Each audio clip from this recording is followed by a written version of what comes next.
for sure. Well, same in this province here. We've had Dr. Bonnie Henry and the cabinet minister, Adrian Dix. They've done just a bang up job of protecting the people here in this province. And I think we're, other than very, very isolated communities, you know, we've done better than probably most of the other provinces. So hats off to them. And yeah, you know, and like most things, our people are the ones that get clobbered the most. yeah, same here. Anyway, enough of that. Same here. Yeah, nice to see you, Gibby. I'll go quiet now, mate. Yeah. It's the first time I see Minister Bennett. How are you?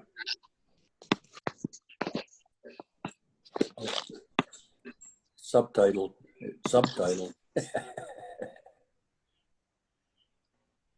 You're on mute. Now I'm not. There you are. I knew you had a voice. How are you doing? Oh, you know what? I woke up this morning feeling so good. When I looked in the mirror, even I got jealous of me. Every day is the same. Oh, Perfection, yeah. Oh, yeah. It's sunny, I'm golfing, you know, so I'm happy, you know. My wife's happy with me, so happy wife, happy life. Indeed. Awesome. Well, I think how about you, Ottawa? I think just in the interest of time, I think we'll make a start. I can see that Minister Mahuta has joined us. We have both of our elders. I can see most of our participants. So I expect people will be kind of dribbling in, but I think that we should make a start just because we have a jam-packed session today. So with that, I'm going to put everybody on mute. And we'll go through a bit of an introduction and then we'll make a start. So welcome everybody. My name is Raylene Whitford and I'm a co-founder of INDIGI-X. Chris, Cameron, Inslee, and I warmly welcome you to the final presentations of our inaugural INDIGI-X cohort. I'm speaking to you from Buck Lake, Alberta, which is in Canada's Treaty 6 territory and a traditional meeting ground and home for many Indigenous peoples, including the Cree, Saulteaux, Blackfoot, Métis, and Nakota Sioux people. Now, I know a number of you are joining us from breakfast tables, corporate offices, campsites, and even a wilderness retreat. A number of you are also at home having pizza night with the kids, and some of you are undoubtedly enjoying a moment of solitude as your partners agreed to take your kids to soccer practice this Saturday morning so you can enjoy our presentations. I'd like to begin today by inviting two of our elders to say an opening prayer for the session. We're grateful, absolutely grateful to have Dr. Kenneth Kennedy from New Zealand with us and Chief Gibby Jacob from Squamish First Nation with us. So if we can start with Dr. Kennedy, we'd be very grateful. Te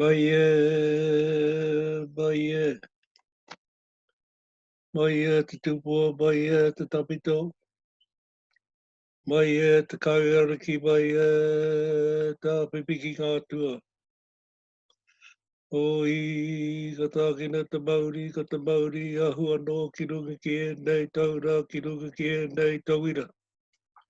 Kia tau te Māori ki runga ki e nei tohunga, e tūkana no te whai oro o tāne te waiora. Tēnā te matatau kai, whakatū tārawa ki te rangi, uhi, wero, hau mai te Māori, hau mea hui e, tae ki e. Tākina te kawa ka te kawa nui, ko te kawa roa, ko te kawa whakatiki-tiki, ko te kawa i ahua mai no tiki-tiki o te rangi. I tupu ko te pū, ko te wū, ko te rito, ko te take, ko te pūkeng, ko te wānanga, ko te taura, ko te tauira. Tēnei rā te āwhinuku, te āwhirangi, no te oro no i o matua te kore.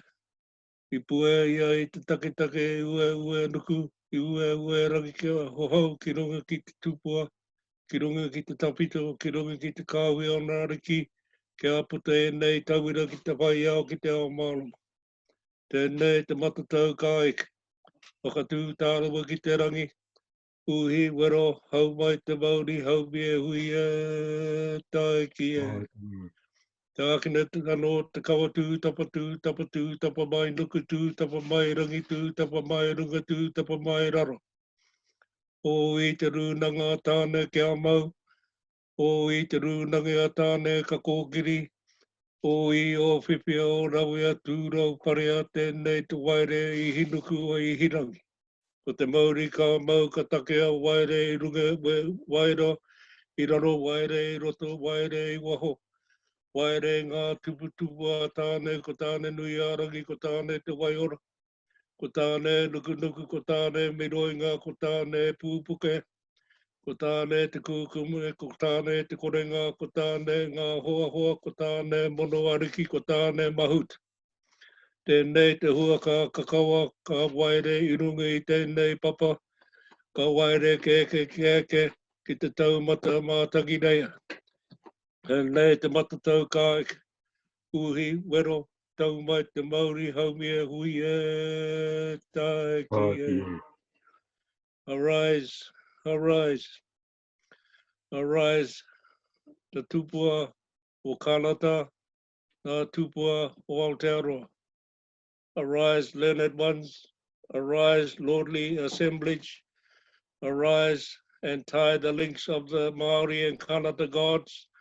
Let the Māori be recited, the Māori to be imbued upon these learners, upon these students.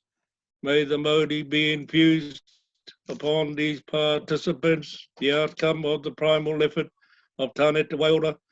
May understanding arise and be linked to the heavens. Let the Karakia be recited, the great cover, the long cover, the cover of immense height that was developed in Tiki Tiki o Te Rangi, the highest of all the heavens. From there grew the rootlet, the shoot, the base, the skill, the inquiry, the learners, the students. Here lies the links between earth and heaven. From the makings of Io Macho Te Kore, the supreme God of all the gods, who caused growth on earth and heaven, and bestowed this on the tupua, on the learned ones, on the assemblages of lauded ones. May these students emerge from the gloomy light into the light of day. May understanding rise and be linked to the heavens. The cover is recited again. Stand afar, stand afar. Stand afar, O Papadunuku, the earth mother. Stand afar, O Rangi Nui, the sky father.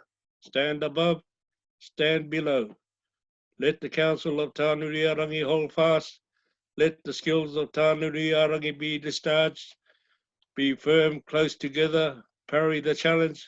Here is the purification of Ihi Nuku, of Ihi Rangi, where the Māori is kept and disseminated. Purify above, purify below. Purify the plants of Tāne Nuiarangi. The fruits may be distasteful. Let the land be purified. Let the purification reach the summit of Mātangi Rea, Uhi, Wero, tau mai te Māori, haumie hui e, tae ki e. Ka mutu ngā karakia o Aotearoa nei.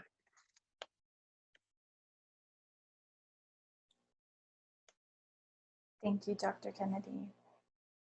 Chief Jacob, would you be willing to open up the prayer? You're on mute. I better unmute. Hoichach siap siayan sakwedo, hoichach Dr. Kennedy, hoichach Minister Mahuta, hoichach Minister Bennett. Thanking you for being here today to express your support for the work that has been undertaken by Raylene and her organization. I'm really appreciative of what has taken place so far, what I've seen of the organization and where it's going. I think it's long overdue for our people to start taking our place in our rightful place in our lands and our waters. I've watched from afar as the Maori have taken over quite a bit of their opportunities that have been hard fought and won. And I've been very appreciative of what they've done in my visits to Aotearoa.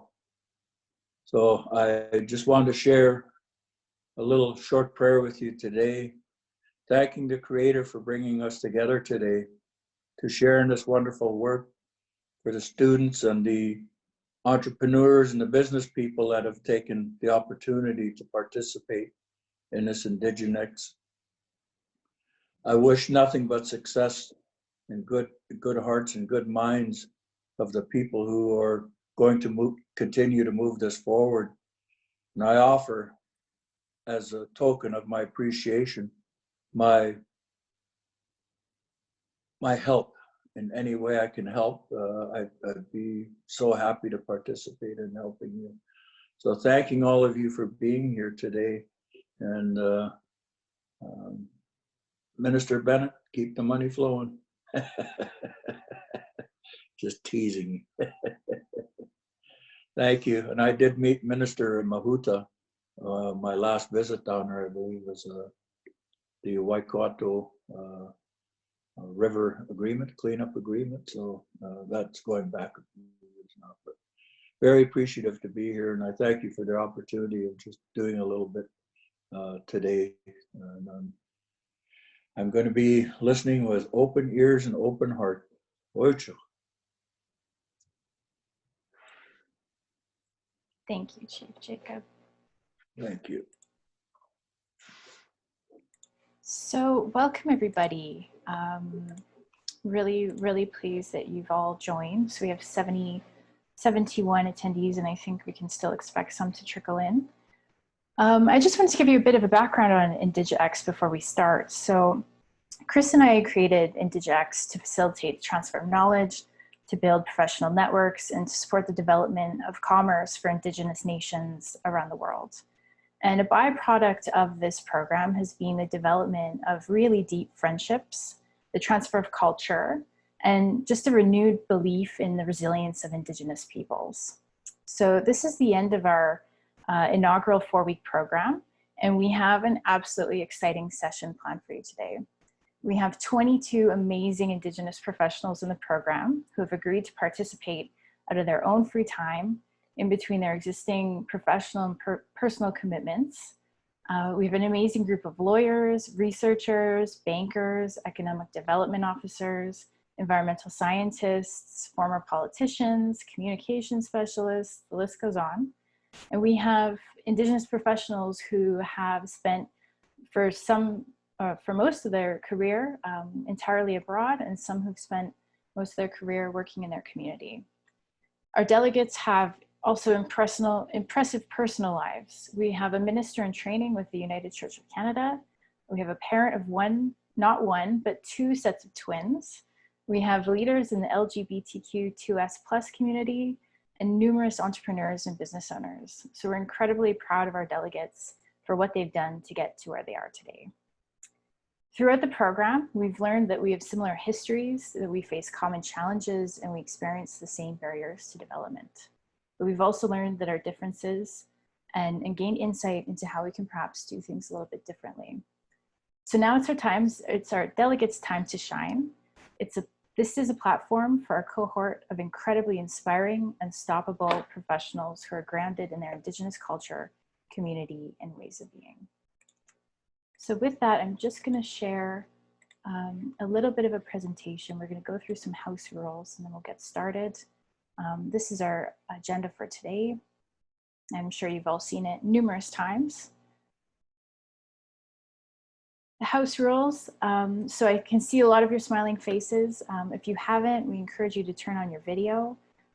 It's just, as this is a virtual exchange, it really helps us to be more connected if we can see each other's faces. Encourage you to stay on mute when the presentations are happening. We will have an opportunity at the end of each presentation to ask questions, but I'll go through how we're going to do that. We ask everybody to engage with the groups with respect, of course.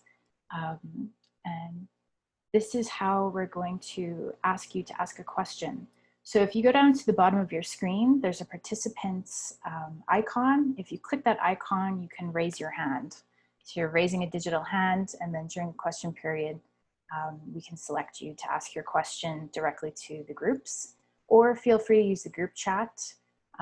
This is a fairly large group, so we'll have to pick and choose, but hopefully we'll have enough time for both of them. So I just wanted to acknowledge we have a number of distinguished guests. I can see Minister Mahuta has joined us. So the Honorable Nanaia Mahuta is New Zealand's Minister of Maori Development and the Minister of Local Government. She actually opened INDIGI-X's first session 4 short weeks ago. So Minister Mahuta, we would welcome you to say a few words to our delegates today.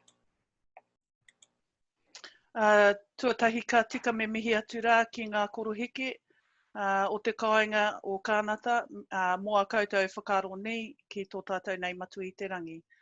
Kia haumaru a tātou nei mahi, kia tauawhi mai, a tātou nei hiahia, a tātou nei wawata kia aro atu, ngā iwi take ki te anga whakamua. Anō reira kōrua tahi e tino mihi rawa atu. Ka hoki atu rā ki ngā kōrero a taku tūpuna, ko tahi anō te kōwha o te ngira e kuhu ai te miro mā, te miro pango, te miro whiro. Whai muri i aia kia mau ki te tuka, te pono me te aroha, hei aha te aha, hei aha te aha. Ta tuatu rā ki a koe, Minita Bennett, e hara tēnei te wātua tahi ka tutuki tāua i a tāua, heoi anō ka nui te mihi atu ki a koe. Koutou katoa ngā tauira, e hāpai nei i ngā hiahia ngā wawata mō te āpōpō, tino mihi atu rā ki a koutou.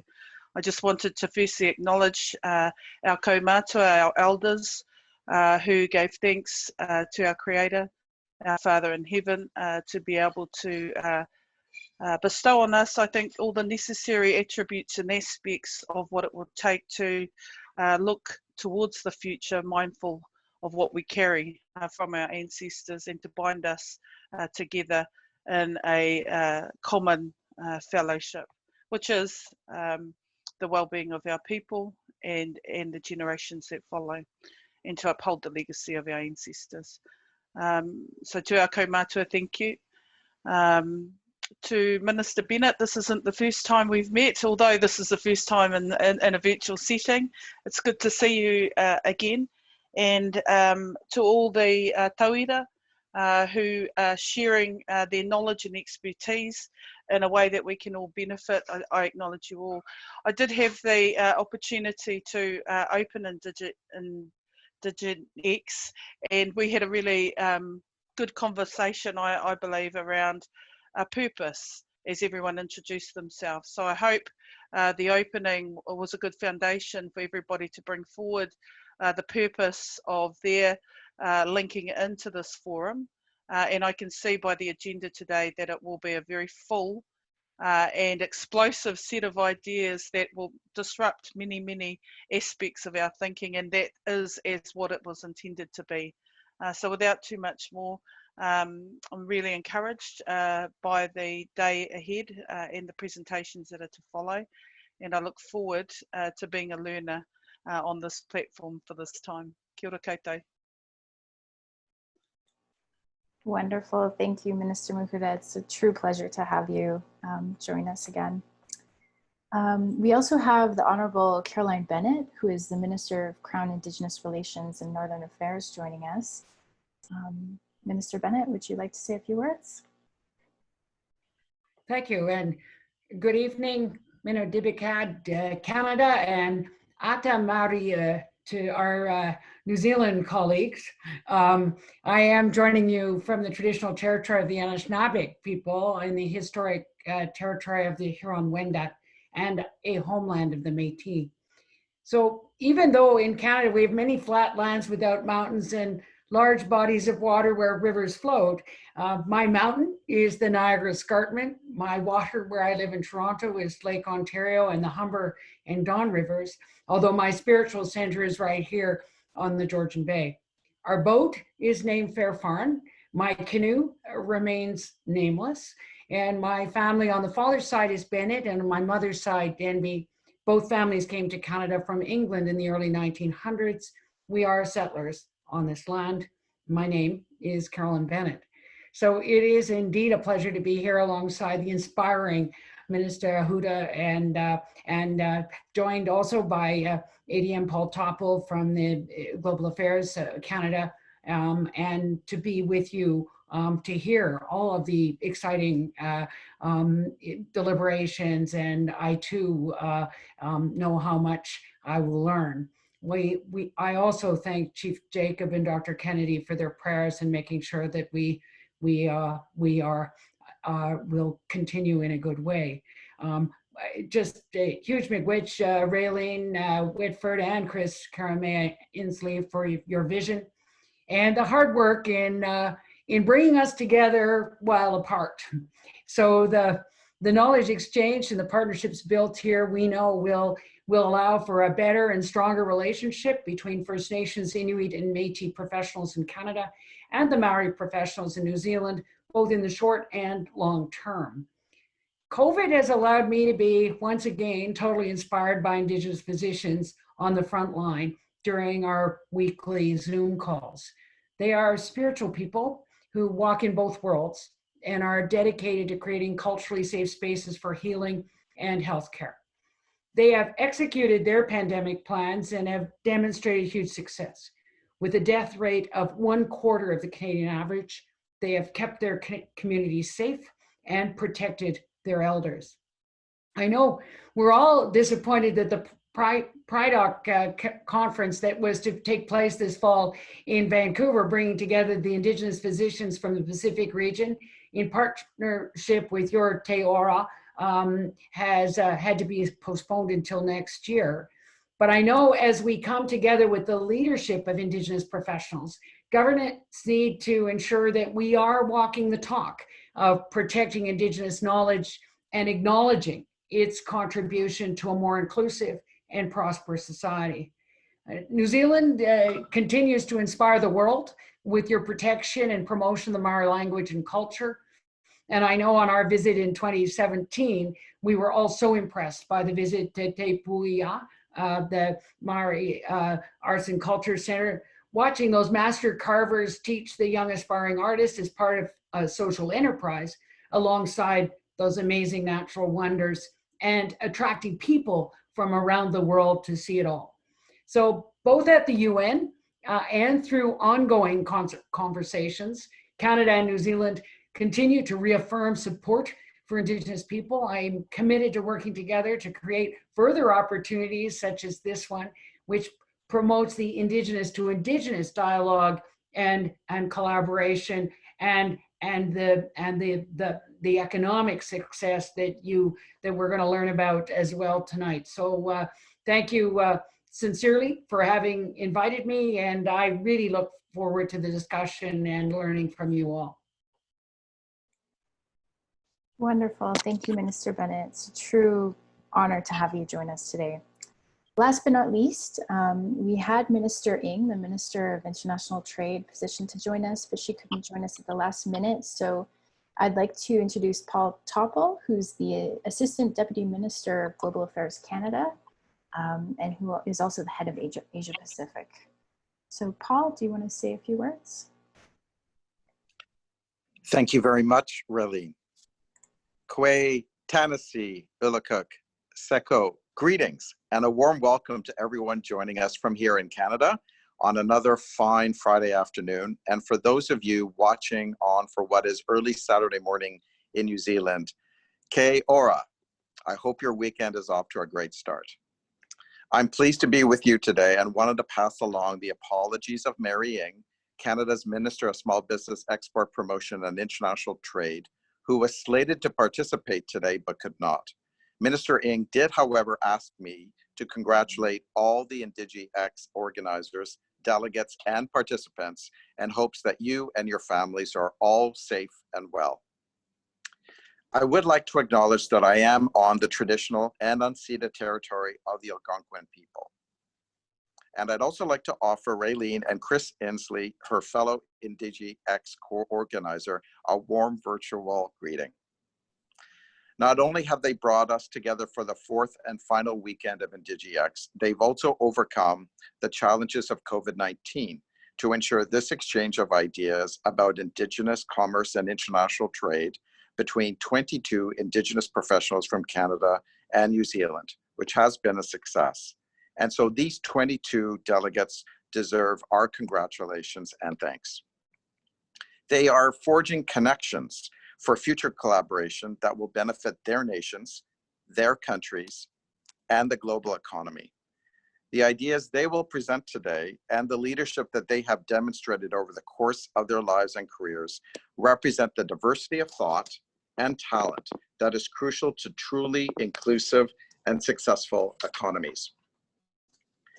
As it is for New Zealand, the economic progress of Indigenous people is a key priority for our government.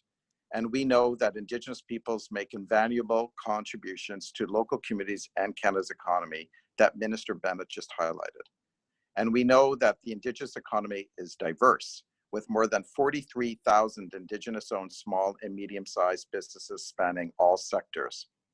Of those businesses, more than 10% operate within Canada's top 15 export industries, and 50% operate in sectors with high export potential.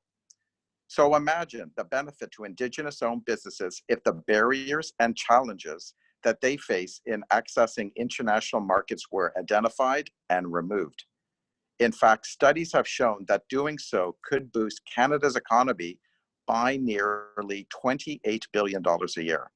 So that is what you would call a win-win. And that is why the Government of Canada is advancing Indigenous peoples' provisions in its trade agreements negotiations that remove these barriers.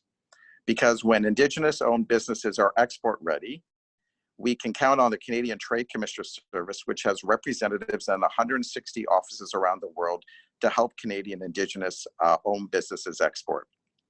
By making it easier for Indigenous peoples to participate in trade, the Government of Canada is supporting First Nations, Inuit, and Métis during the pandemic and ensuring a sustainable and inclusive economic recovery post-COVID-19. So with that, good luck to all the delegates, and thank you once again for inviting me to be with you today. Miigwech, merci, yakumek, dagmihi. Thank you very much. Over to you, Raylene. Thank you, Paul. We're very glad to have you with us. So a big warm welcome to everybody. Welcome to INDIGI-X. Now let's see what the power of connecting Indigenous professionals around the world virtually can do. So with that, I'd like to introduce our first group. The title of their presentation is Nation to Nation Indigenous Exchange, a Self-Determined Transformation to Economic Prosperity in Canada and New Zealand. In group number one, we have Mr. Robert Beamish, Tarua Grant, Gregory John, Rebecca Cragness, and Kiri Tahana. Over to group one.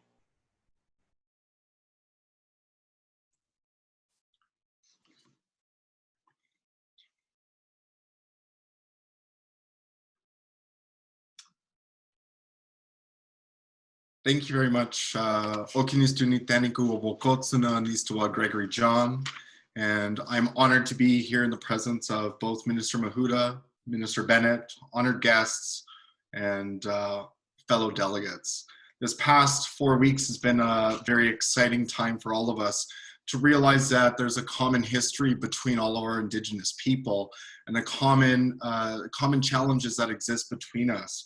We explored the importance of aligning international best practices with local Indigenous procurement initiatives and Indigenous international trade, with the outcome of building an integrated Indigenous trade network. We are a group of 5 Indigenous professionals, 3 in Canada, 2 in New Zealand, and I'd like to make a land acknowledgement. Rebecca is in Edmonton, Alberta, which is in the traditional territories of the Treaty 6 First Nations, Métis Nation of Alberta Region 1. Robert is currently in Victoria, British Columbia, which is the Lungagan people, the Songhees First Nation, the Esquimalt First Nation, and the Wasanich people. And I'm currently in Calgary in Treaty 7 territory, which is comprised of the Blackfoot Confederacy, Stoney Nakoda Tsuut'ina Tribal Council, Métis Nation Region 3. Tēnā rā tātou, e ngā mana nui, e ngā mana kākura. Koutou ki Kanata pā mā maura rā, mātou nei ki Aotearoa tēnei te mihi. He uri tahi māua ko kiri no te arawa waka, e noho ana māua ki roto rua nei. Both Kiri and myself are from the Te Arawa canoe, and we live here in Rotorua. Okay, the problems that we identified are as follows. There's limited access to capital, as well as the need to develop the capabilities of our Indigenous peoples so that we can grow our Indigenous businesses to be in the position that we can compete and secure trade and procurement contracts. There are the well-recognised socio-economic challenges that are holding back our Indigenous businesses from realising their potential and getting success. And lastly, there's no Indigenous nation-to-nation channel through which we can communicate, through which we can share information, data, expertise, and our experiences. E ai ki te kōrero a te menita, ko tahi te kōhao, tika nei.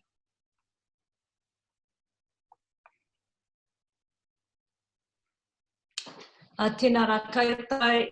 We spent some time sharing our personal experiences working with Māori businesses from the setup stage right through to the exporting stage. In terms of the Māori economy, we have seen 35% growth over the past 10 years. We're now looking at a Māori economy of approximately 50 billion. In terms of Māori exports, they have also grown significantly over the past 10 years, and then now we're looking at 260% growth. We talked about some of the support that's available in Aotearoa for our Māori businesses, and what is really important is that support is right at the setup stage before our entities are export ready. So we have an Aotearoa NZTE who has Te Pura Māori, who are there to support our Māori businesses.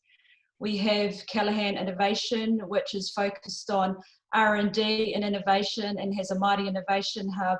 And we also have Pautama Trust, which is a charitable trust set up to support our Māori businesses. So those were some of the stories that we were able to share with our Indigenous colleagues in Canada. So over to you, Greg. What we discovered is that Canada has a really robust private sector Indigenous procurement practice that we were able to share some details of with our Maori counterparts. This success is largely driven through the development of natural resources, where there was a mutually beneficial business relationship between the private sector and Indigenous business to work together to find ways that natural resource development and other business development can take place in a sustainable and responsible way. There's aggressive Canadian Indigenous procurement targets, and I'll use Suncor Energy as an example. In 2015, they set a goal of having $600 million worth of Indigenous procurement done per year, with that target date of being 2025.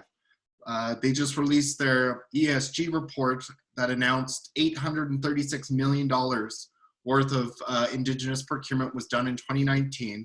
And the previous year in 2018, it was $725 million, for a total of $1.58 billion Canadian and $1.7 billion in New Zealand dollars. What was really encouraging as we dove deeper into this is that there's amazing supporting industry organizations that organize, promote, and support Indigenous business, like the Canadian Council for Aboriginal Business and NACA. Canada's Indigenous international trade, while there's a higher propensity for Indigenous business to export, as the Deputy Minister alluded to, we acknowledge that there's not a whole lot of opportunities outside of to connect local Indigenous procurement initiatives with international trade outside of Canada. We see lack of formal support, but there's a greater willingness for Indigenous businesses to access international trade networks. As the Minister also discussed, The Canadian Indigenous businesses contributed more than $30 billion to the Canadian economy in this past year. And according to the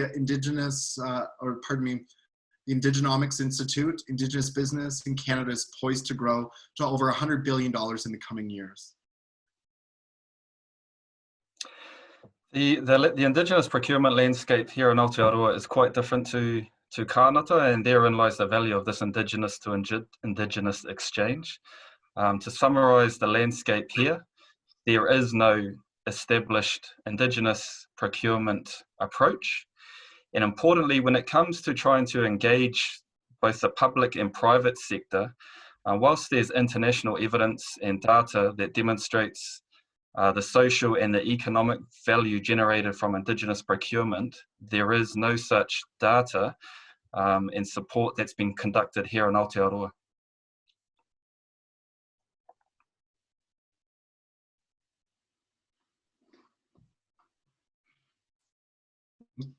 Our recommendations are based upon the conversations and connection our cohort developed over this short period of time.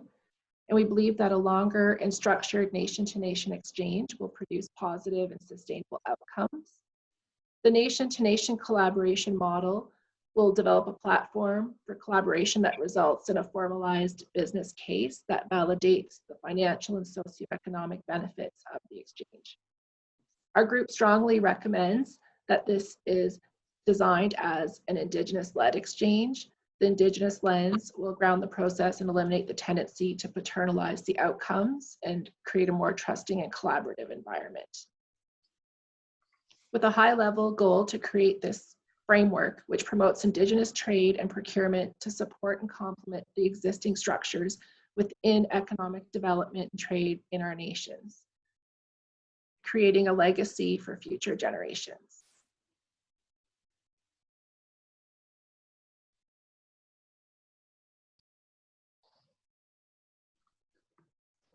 One of the practical outcomes that we recommend be taken to move this forward is to support the development of an Indigenous procurement framework.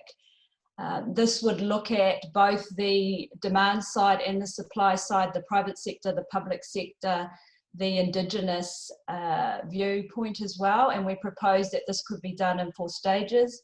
First stage would be to socialise this concept with all our respective governments, that we would establish a group to be tasked with looking into and scoping what that might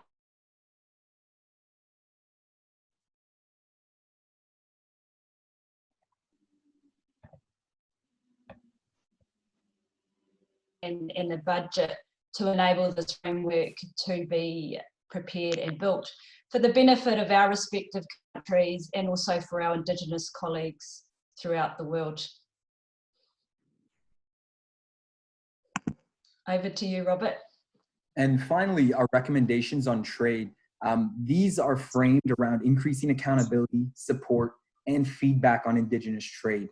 From our conversations from our Maori counterparts, there is support and there are Indigenous peoples at all levels to engage in that support.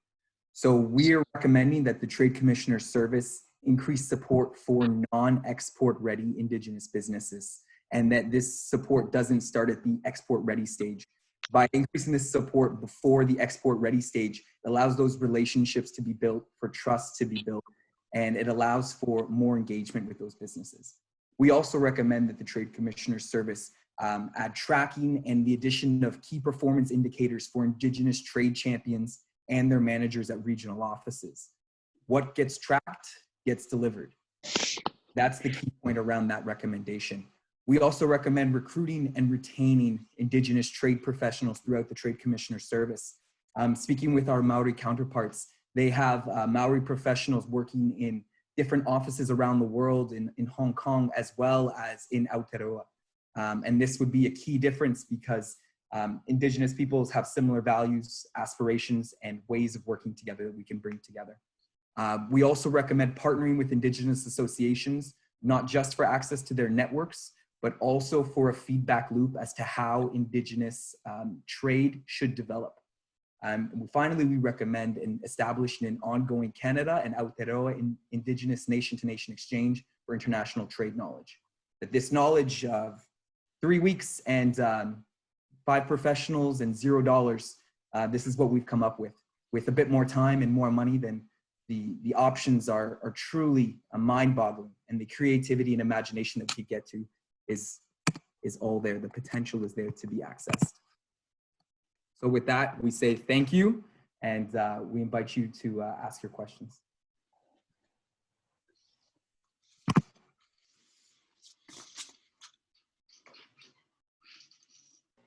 So just to remind everybody, if you want to use the raised hand by clicking on participants, and then you can raise your hand, or you can have your question in the chat function.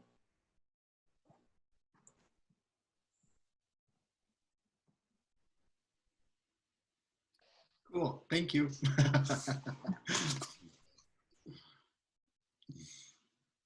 As people get used to the technology. Yeah, I raised my hand here.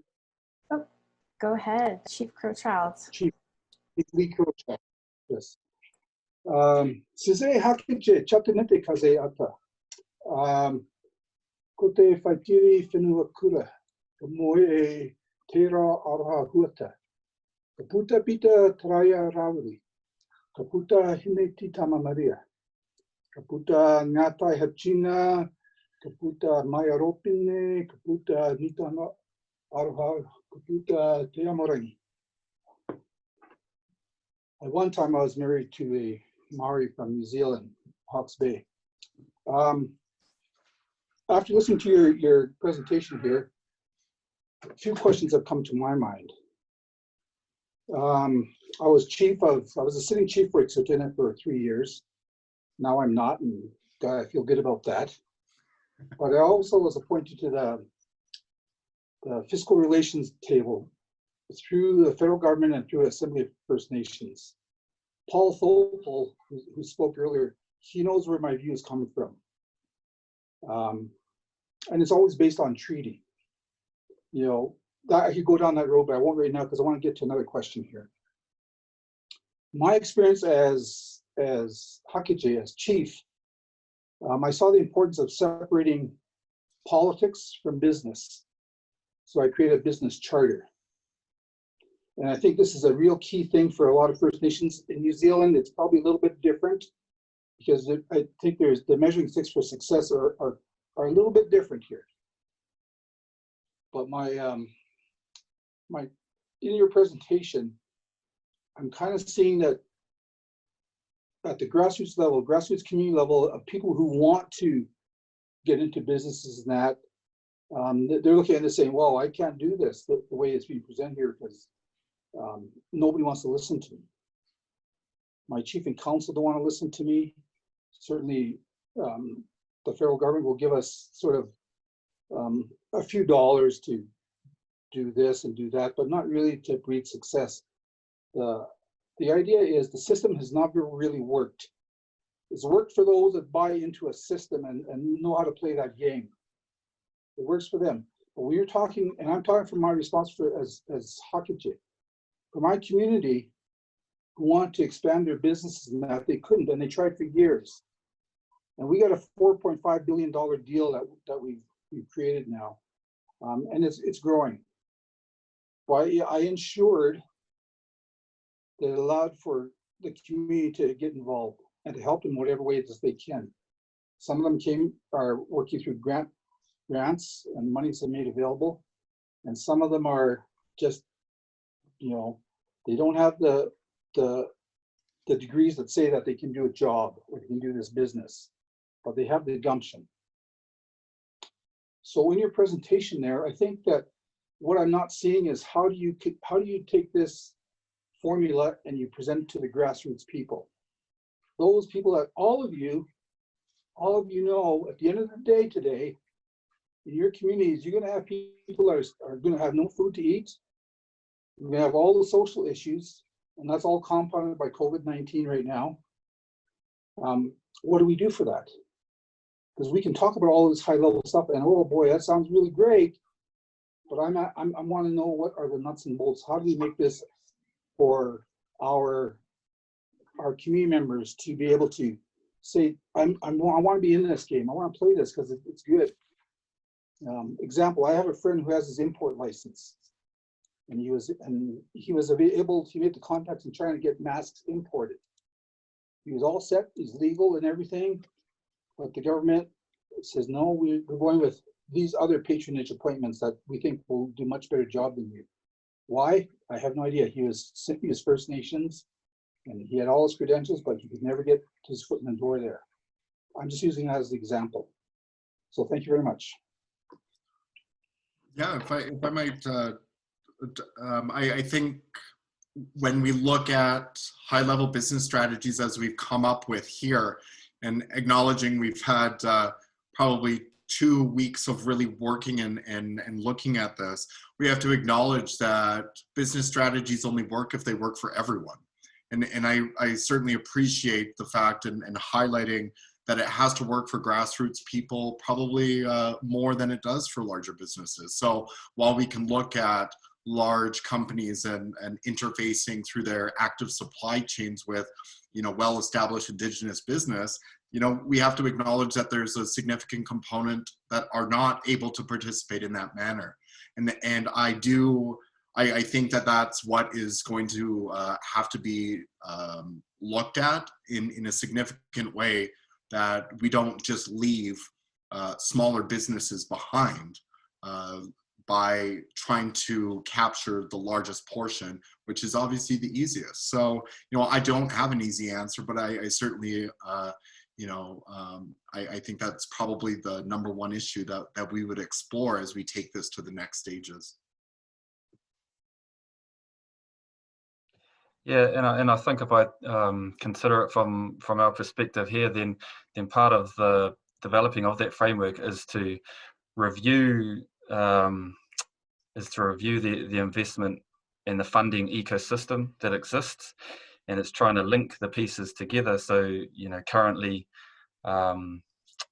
probably for a lot of our, especially our smaller SMEs and our smaller Māori businesses, they simply don't know where to go to access support and resource, and then they get tripped up with the administrative side of things. So there are these hurdles in place that are preventing them accessing the resource that's available for everybody. We're just not connecting in. So it's trying to piece together all those, trying to bring together those pieces, as well as overlaying that with our overall capability development, I think, of our people, so that we can continue to progress from stage to stage. Which, as we all know, especially here in Aotearoa, our SMEs success rate is low, very low. And yet that's the driver of our Māori economy. Great. Thanks, guys. It's obviously not a simple solution, otherwise it would have been found already, but we really do appreciate your hard work on this. And I guess it was just a very sobering moment when you said that there was just basically 2 weeks to put this together. So well done. We're going to have to move on now, just because we do have a lot to get through. So we will close the session, and then we'll have whoever wishes to stay on for an informal conversation afterwards. You're more than welcome. But let's now go to group 2. Group 2's title of their presentation is I2I Post COVID E-Conomies, Mastering Our Virtual Trade Wins Through E-Commerce and Digital Enablement. So group 2 consists of all women. It's Crystal Abotswai, Aroha Dorset, Vanessa Mountain, Carrie Stoddart-Smith, and Tanya Tewanua. Over to you, group 2.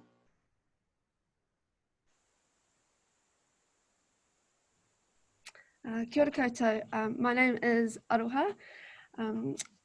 So I'm not going to really talk about our group. Each of the ladies will kind of introduce themselves as we go along.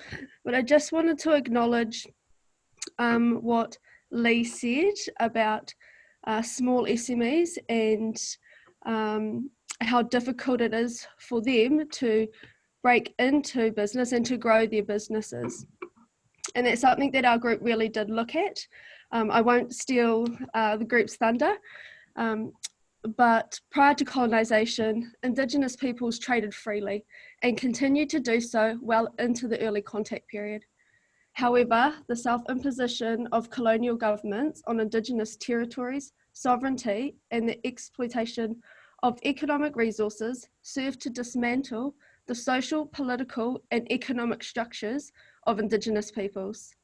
These historic injustices have compounded over time and manifested as overrepresentation in almost every negative statistic that exists. So our ability to reclaim these trading routes directly influences our capacity to be economically self-determining as Indigenous peoples. The global impact of COVID-19 has further exacerbated the chronic inequity already suffered by Indigenous peoples. It is widely predicted that the decline in global economic activity due to the pandemic will continue to be felt for years to come. One of the areas of focus to combat this decline and insulate Indigenous economies must be e-commerce. The purpose of our paper is threefold. First, to strengthen trade and policy frameworks which can enable Indigenous businesses to benefit from global markets through e-commerce. Second, to explore bilateral policies and initiatives that support digital enablement and innovation. And lastly, to identify the key instruments and principles that will underpin reciprocal trade relationships. Tanya will now expand on the issues raised and the methodology used to explore solutions. Tēnā koe aroha. Tira tēnā noho ki tātou katoa. Kua tautoko nā mihi, kua mihi ai tēnei ata, kia korua e nā Minita Bennett, kia koe anō hoki e te rangatira Minita Mahuta, kia koe Dr. Kennedy, anō hoki kia koe Chief Jacob, tēnā koutou. Kua whakatau mai tātou i tēnei ata. Ko Tania te whenua taku ingoa he uri o nai tūhoi me te whakatohia nā reira, kei te mihi, te mihi atu kia koutou katoa. So the thesis for our project was that Indigenous SMEs form a fundamental component of Indigenous economies, and whilst Indigenous participation in the e-commerce, digital and tech sector is increasing, many businesses face systematic barriers requiring further government support. Now, our approach to honing down on this thesis was to demonstrate an approach which we advocate for government to follow. Too often, as Indigenous peoples, we recognise that international trade instruments are negotiated for us, not with us or by us, and certainly we wish to move towards a space where we are participating actively, as we are doing with Te Taumata in Aotearoa here, participating as active participants in that process towards a space where instruments are negotiated by us. So we wanted to definitely follow that model in our approach to our project, and we engaged directly with practitioners in business, both in Canada and Aotearoa, through a survey, and also with respect to expert participants through more in-depth one-on-one interviews, so that our findings and our recommendations were both logical and founded on a strong evidence base. So you'll see in this next slide that the challenges and opportunities that our participants recognised were primarily with respect to the challenges. They ranged because the participant group also ranged. At one end of the scale, there were those who were, as I said, established and experts who recognised they had really nil challenges, that they had the hardware, technologies and access to high-speed networks that they needed to engage in e-commerce in their business practice, right up to those who needed a lot of support. And in recognition of the findings of the first group today, those were primarily around resourcing. So resourcing around funding, the funding for the costs of setup and implementation. Also resourcing around infrastructure, particularly to remote Indigenous communities to participate in a technological way in and trade, and also recognition that much of the tech funding that does exist for Indigenous peoples supports innovation in very niche areas, not so much towards e-commerce. They needed resourcing around advice, expertise support, for example, the technical support and with setup advice, and also around marketing. And this was around understanding where the opportunities between Māori and First Nations businesses are and how to access them.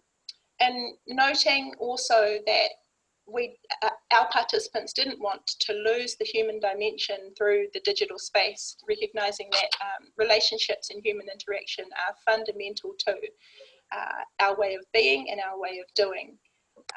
So marketing to promote also that human dimension and connection with customers, despite it being a technological space. The opportunities again range from some participants, those who were established, saying that they didn't need necessarily, they didn't see the need for further opportunities, that they had everything that they needed, to how long is a piece of string? There is endless opportunities to grow. The opportunities that we recognise were primarily around internationalisation of domestic business bases, both business to business, country to country, cross-border trade, the ability to penetrate previously closed or exclusive markets. There was the addition of product development and diversification opportunities, and with respect to Indigenous in particular, there was the one example given, just by means of example, of the creativity of thought of the creation of an online Indigenous library for the purchase of both purchase or lending of Indigenous print and digital texts. And then finally, and this is the one that I'll end on, the opportunity to create Indigenous to Indigenous trade and relationships, creating those meaningful linkages that create mutually beneficial opportunities for all Indigenous owned businesses across many platforms. Tēnā koutou.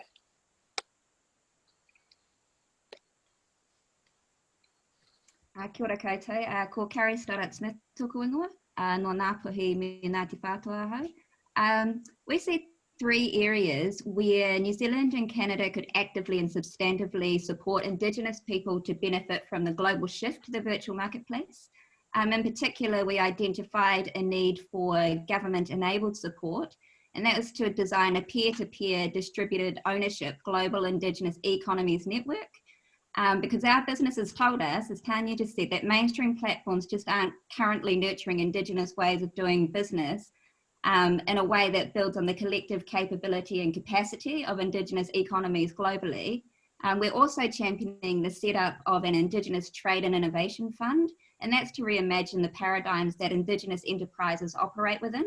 And we see an opportunity to restore an equal partnership between the Crown and Indigenous peoples, one of rangatira to rangatira, or chief to chief, leader to leader, as opposed to one of subjects. And we see this being done through the development of an Indigenous International Trade and Innovation Agreement that would build Indigenous trade diplomacy capability and complement and confirm a bilateral commitment to the fund and initiatives that we've proposed.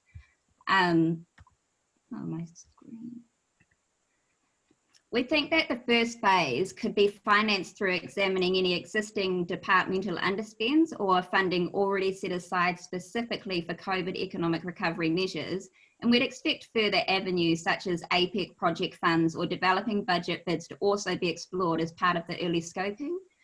We propose an initial investment figure of $1 million to be shared between New Zealand and Canada to activate scoping and early stage prototyping of our proposals.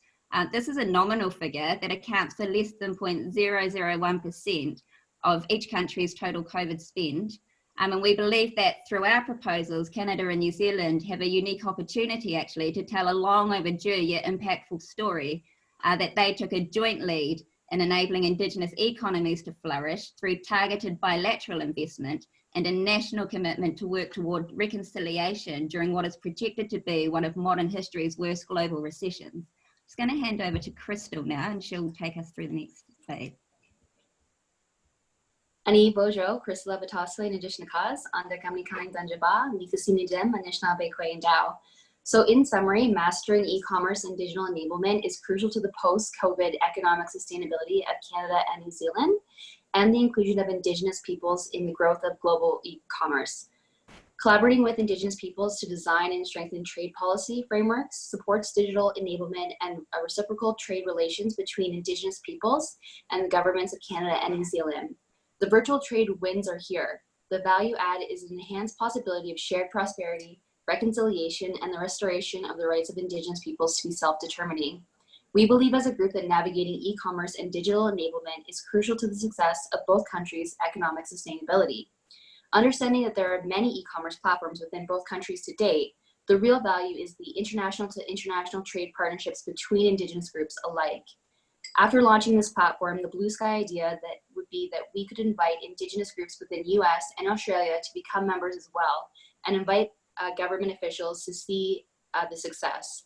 As a group, we also discussed how exchange programs could be another window of opportunity. Within the finance industry, we are already creating technology programs for Indigenous job seekers. So forming a partnership with an exchange program with New Zealand and technology could be an amazing opportunity for youth and the next generation. On this slide, you'll see that we've created the initiation stage, and we consider a further five milestone necessary to implement an effective Indigenous trade and innovation program. Further areas for exploration were international to international technology and exchange programs, compounding effects of COVID-19 on Indigenous women, digital opportunities for Indigenous peoples with disabilities, and protection of cultural intellectual property in the virtual marketplace.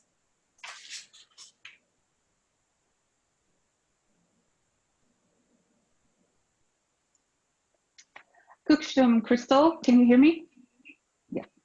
Squatchy Kayaya of the Scotland Nation. My name is Vanessa Mountain. We have a few recommendations and some indicators that we'd like to share in the hopes that we can move this forward. Number one, we recommend that the governments agree to support Indigenous peoples from both countries. This would be planning and developing an action plan for an Indigenous trade and innovation program.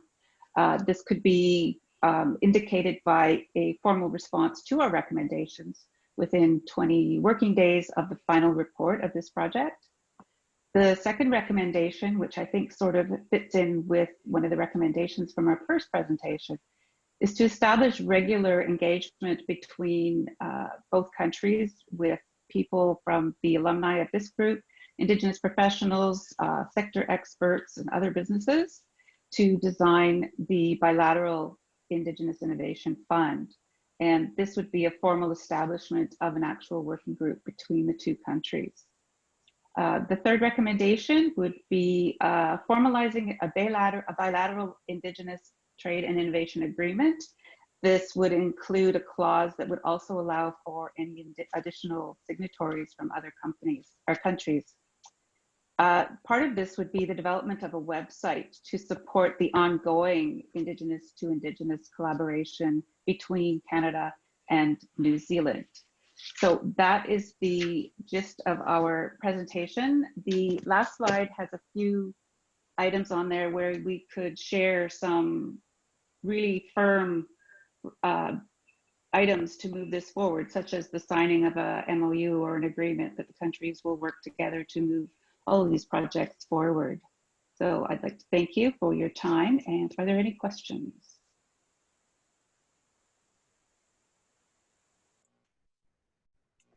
Thank you, ladies. That was absolutely phenomenal. I can't believe that you managed to piece together all of that in 2 weeks, but it is a very, very important topic. So I'm just checking, are there any attendees who want to raise their hand to ask questions? There's been quite a bit going on in the group chat.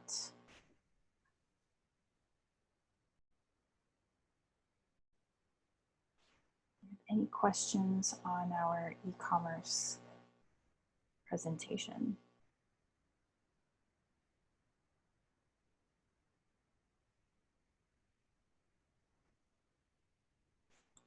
There we go, we have one.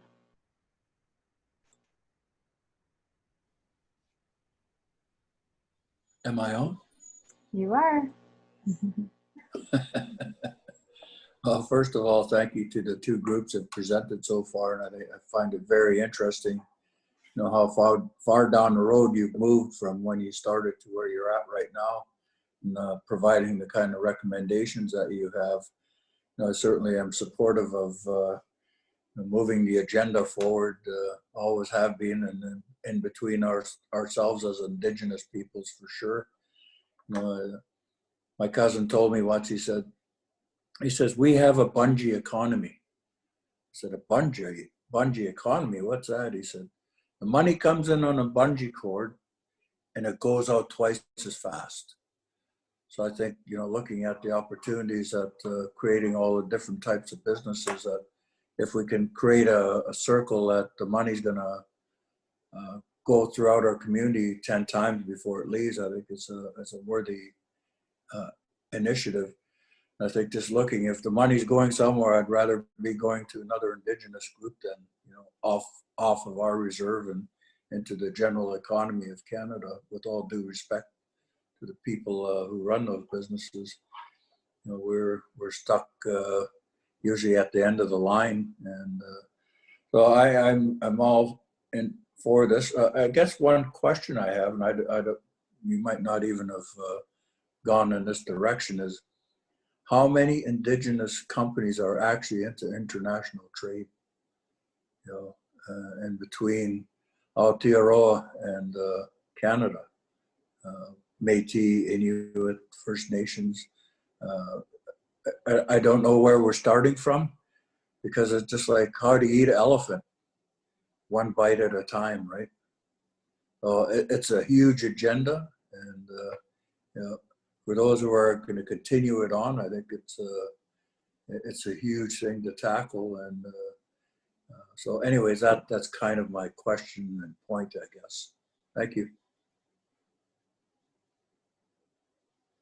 There's probably no answer to it.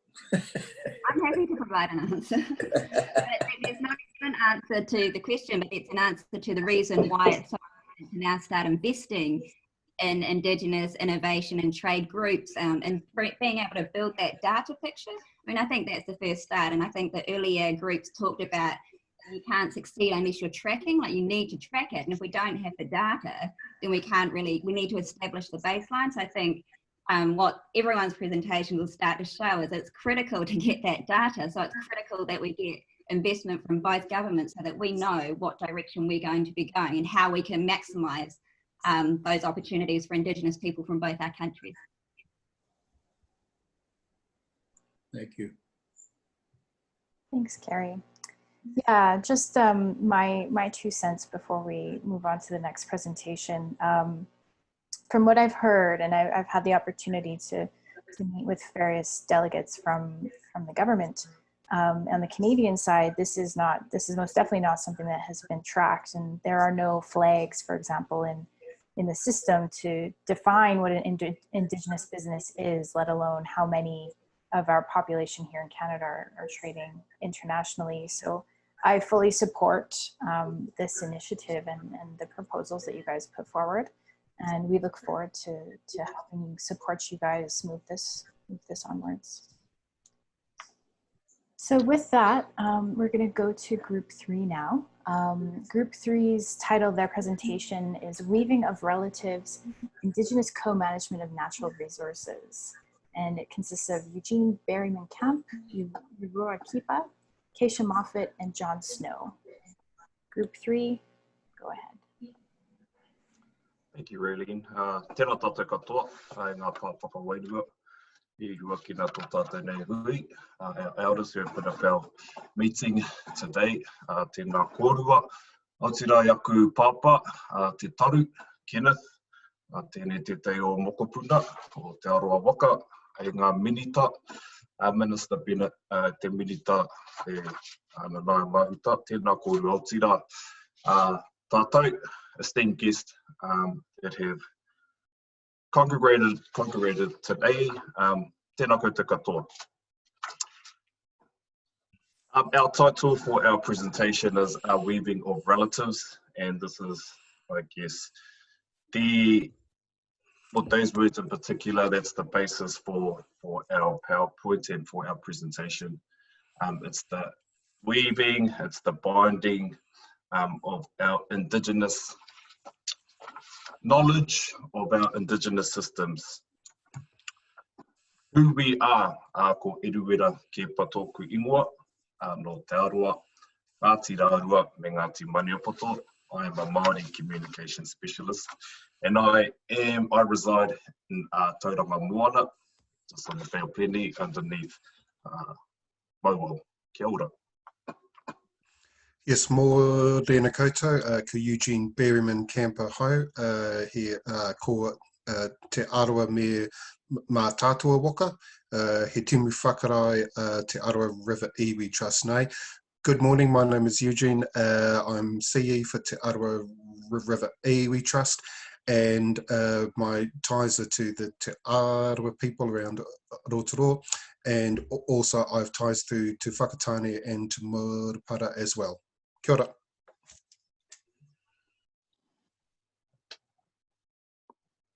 Good day, the Gunchawa Mintauncha Stubby. I am John Snow, Stony Tribe, Treaty 7. I bring you greetings and hope we are able to speak more in the future. Thank you.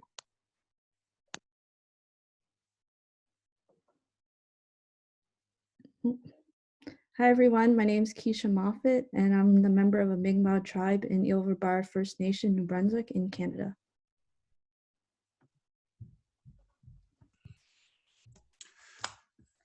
Yes, kia ora koutou. Well, it's Eugene here. Just to start off and try and set the platform and try and set the scene. Look, first of all, the work that we were looking at working on is the co-management of natural resources. And I guess we're focusing in on fisheries. Now, in terms of commercial fisheries, to give you an idea, that figure at the top of your screen, 2.3 billion, is what the Ministry for Primary Industries here in Aotearoa forecast the value of the New Zealand aquaculture industry to be by 2025. It's a fairly aspirational goal because in 2017 that value was 600 million, but I guess what it shows is that's the size and scale of the opportunity that we have in front of us now. Now, within the New Zealand context, to Te Oho Kai Moana, that was the entity that was set up in terms of the distribution of fisheries assets, and Māori, as an example, own 50% of our largest commercial fishing company. So I guess I just wanted to share those numbers with you to give you an idea of the potential within the fisheries sector for Indigenous groups. I'll now pass over to Takisha.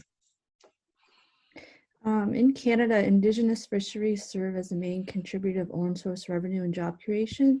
They employ more than 4,500 people and generate over $260 million in annual revenue.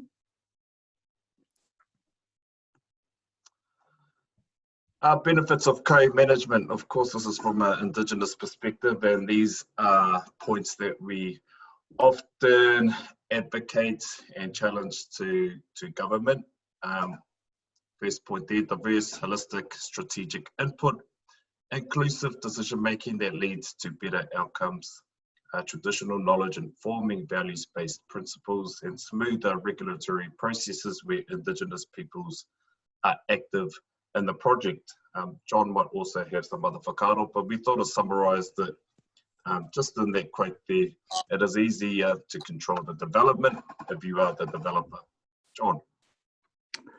Thank you. And I think it's very important as Indigenous companies, Indigenous people, that our perspective is included when we develop legislation, policy, involvement, participation, or any type of joint venture opportunity. So the critical part of the participation will be how we put our governance structures, how we relate to one another as Indigenous people. Yes, thank you. Now back to me, and I can do a deep dive into that. The entity that I work for, Te Aroa River Iwi Trust, it oversees the interests of Te Aroa in the restoration of the Waikato River, and it was great to hear in the introductions at the start that a number of our Canadian relations have been out here, and in fact we're at that signing, so that's great. But to really drill that down and to reinforce John's point, it's great to say co-management, it's great to say co-governance, but what does it actually mean? So for us, to give you an idea, the benefit of co-management is through collaboration. You do get better decisions that come out of the mix. And I guess from a co-governance perspective, for the entity that I work for, right at the top, we have a ministerial forum that Minister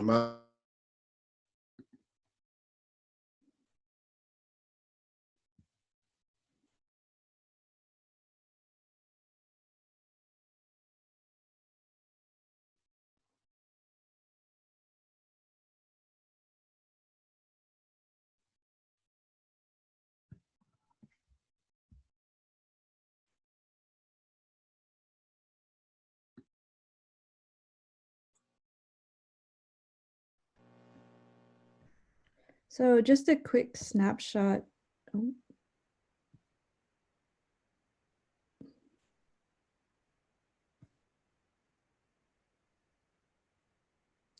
So just a quick snapshot here in Canada. Canada's marine, coastal, inland fisheries are governed by the Fisheries Act. Fisheries Apologies. Apologies for that. I seem to have dropped off. Keisha, are you on now? Sorry. Apologies for that, people. I'm actually on holiday in a mode camp in the middle of the South Island, so I think that might have been it.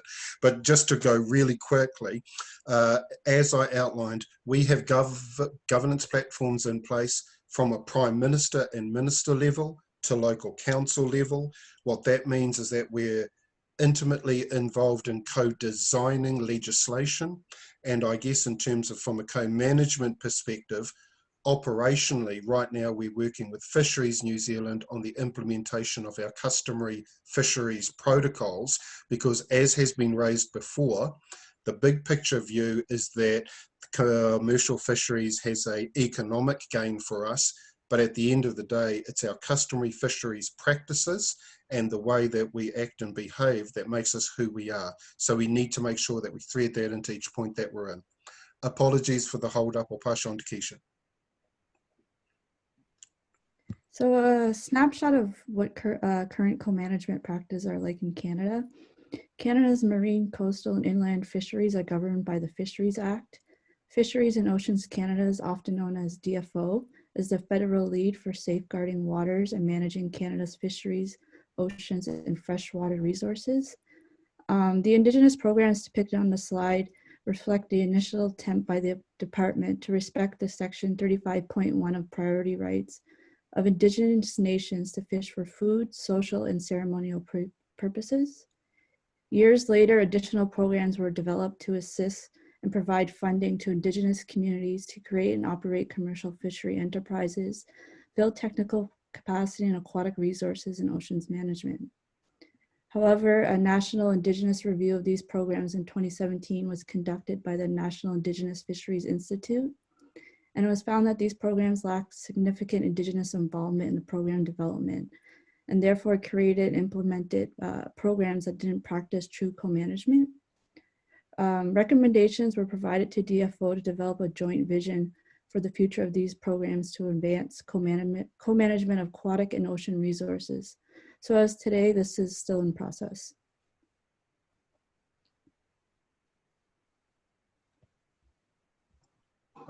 So just to bring it home, I guess, and to reinforce our next steps and to consolidate our title, working together, establish an Indigenous-led committee to explore and extend fishing interests and the role of Indigenous communities in fisheries management.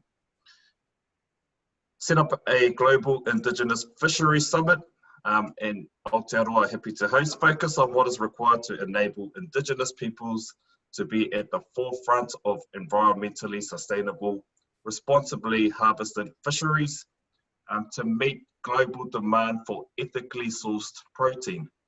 Number 3, connect Indigenous entities already operating in the space for mutual benefit, knowledge sharing, and best practice.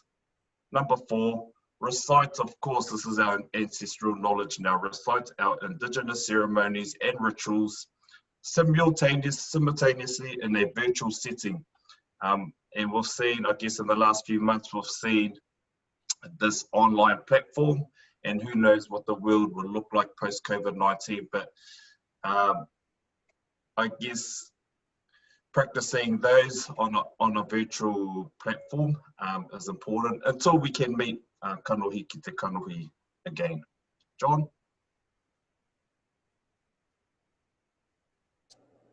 Thank you. What we were trying to do here is we've heard a lot about how we need to work together in the Indigenous groups in New Zealand, Canada. To me and some of the traditional people, the relationship must be led by ceremony. So this is why we had the last caption there, to be led by ceremony, because when we consider making the relations, ceremony is what leads us. And that is very true for many Indigenous societies. So we can say things in legislation and policy and put things on paper, but in order to really implement an Indigenous relationship, we need to do so through ceremony. Thank you. It's back to Eugene here.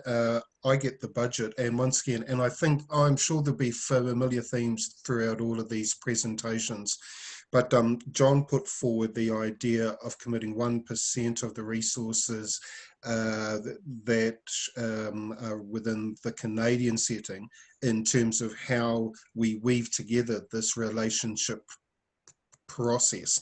And I think that the last group touched on a really practical way as to how we can do that as well. Next slide, please. Sorry. However, we have a more modest next step. Within 2 weeks, really, there's only so much that you can do. I'm amazed at how much Group 2 got done. But in terms of what we looked at, we think that establishing a working party to just build up the business case for a global summit. We all know there's a massive amount of work that needs to be done with this, and it needs to be done well. So I guess next steps for us is assigning a budget from the New Zealand government of 30K, obviously in the interests of partnership to be matched by the Canadian government, to contract in the expertise required to generate the plan. But what I want to stress here is that our group very strongly came up with, it has to be Indigenous led. What we're looking for is we're looking for support to make it happen. But I think as John outlined, just help us and don't get in our way, because what we need to do is to make sure that we can run the process and run the summit the way that it is appropriate for Indigenous groups too, which again reflects on the last bit that we talked about there. And actually what I just wanted to finish off with that is we do know that that approach is successful. I was taken with Minister Bennett's reference to the Indigenous people's relative success in terms of addressing COVID-19 in their communities. We have similar examples here. And so I think that the time is right that with a small amount of resourcing, we can actually set ourselves up. Good. And of course, we're going to maximise this opportunity by having Minister Bennett and Minita Mahuta online. And this is a call to action, and we would like a decision right now, right at this moment. No, just kidding. A call to action. We are seeking a commitment from both governments to support the Working Party to generate a business case for this summit. So we look forward to your feedback. No pressure, not today, but in due course. Nō reira. Hei whakatepe ake, just to finish off, I'll log out of the sharing process and we'll open to questions. Otherwise, thank you all for your time. Tēnā koutou katoa. Thanks, Group 3. I just have to say, what we up here in Canada need to learn from the Maori is how to put incredible pressure on the politicians to front up some funds. So thank you for that. Carl, did you have a question for our group? Yeah, I have a comment. I really appreciated your presentation. I have a lot of experience with the fisheries and co-management. I previously worked on the Columbia River Treaty, which had a significant component of fishery reintroduction into the Columbia River.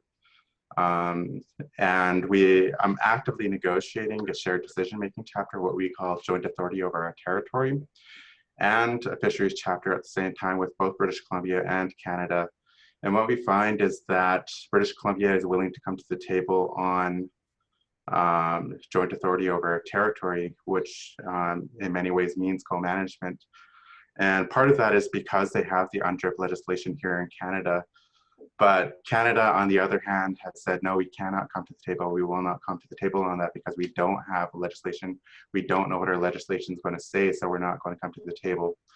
And in many ways, also, Minister Bennett typically says that there's a full box of rights for Indigenous peoples, but when you get down to the bureaucrat level, they always say that there's no policy for this. We don't have legislation. We don't have any orders from our people high up to negotiate that. And so we just end up banging our heads, and then we meet with the minister and she says pretty things again. And then the bureaucrats over and over and over again say that we don't have those policies, we don't have those tools. And so we tabled our fisheries chapter in March 2019. Nearly 18 months later, we only just completed reading that chapter. And so there's a whole bunch of new proposals that we came through. It was an exciting period of time. We just signed the Principles Accord, which said that we are going to move forward with the recognition of Indigenous rights on a go-forward basis. So we were excited. We tabled proposals right away. And only now Canada came back and said, oh, maybe we can co-develop a mandate so that we can develop this chapter. And it's like a year later, it took just to read one single document. It's 4 pages long. And so something has to change with the bureaucrats because it's not working. We were excited. We put in a lot of work, and we actually have a lot of family and team members die in the last year. So it's unfortunate that they're never going to see some of these developments, and they put their trust in these governments to that they would one day see the recognition of their rights in their lifetime, and they haven't. And so we continue to work hard and we continue to push, but it's a challenge in our active negotiations right now. Thank you. Kia ora, Carl. Thank you, mate. Thanks, Carl. I think that there's a lot to discuss in this topic, but we are running behind, so I think I will move the session forward. Thank you, Group 3. That was just a really wonderful and really insightful presentation, and I have no doubt that we'll be able to support you push that forward. So Group 4, we're going to move from fisheries to technology. The title of their presentation is Diversification Beyond Primary Sectors, Building Digital Economies. And Group 4 consists of John Blanchette, Christopher Carrington, and Nicholas Waka from New Zealand.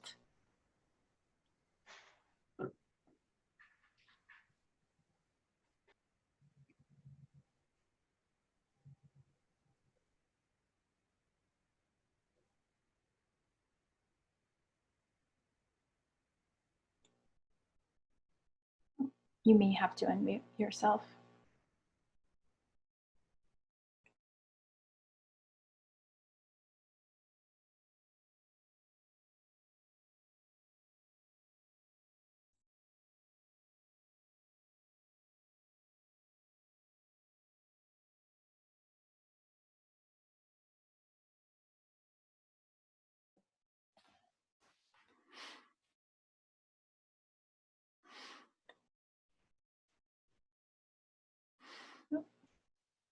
Have you, can't seem to find,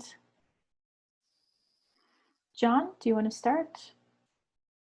Yeah, I can start for sure. I'm not sure what happened to Nick and Chris. Leaved all the pressure on me. There you go, Chris. Can you hear me? Hello? There you go. Can you hear me? Yes, Chris, we can hear you. Apologies. Apologies. I can start, John, if you'd like. Yeah, go ahead, Chris. Tuia I runga, tuia I raro, tuia I roto, tuia I waho. Tuia karongo te pō, karongo te ao. Tuia te kā waitangata I heki mai, I Hawaii ki nui, Hawaii ki roa, I Hawaii ki pā mā mao. I hono ki te wairua, ki te whai ao, ki te āmarama, a ti hei mauri ora. E ngā mana, e ngā reo, e ngā reira, ngā tira mai, hui mai nei. Tēnā koutou katoa, greetings. Firstly, just acknowledging our elders here today and our elected officials, and a special acknowledgement to you all. Apologies for the delay getting set up after 4 months of Zoom online. I should have that sorted by now.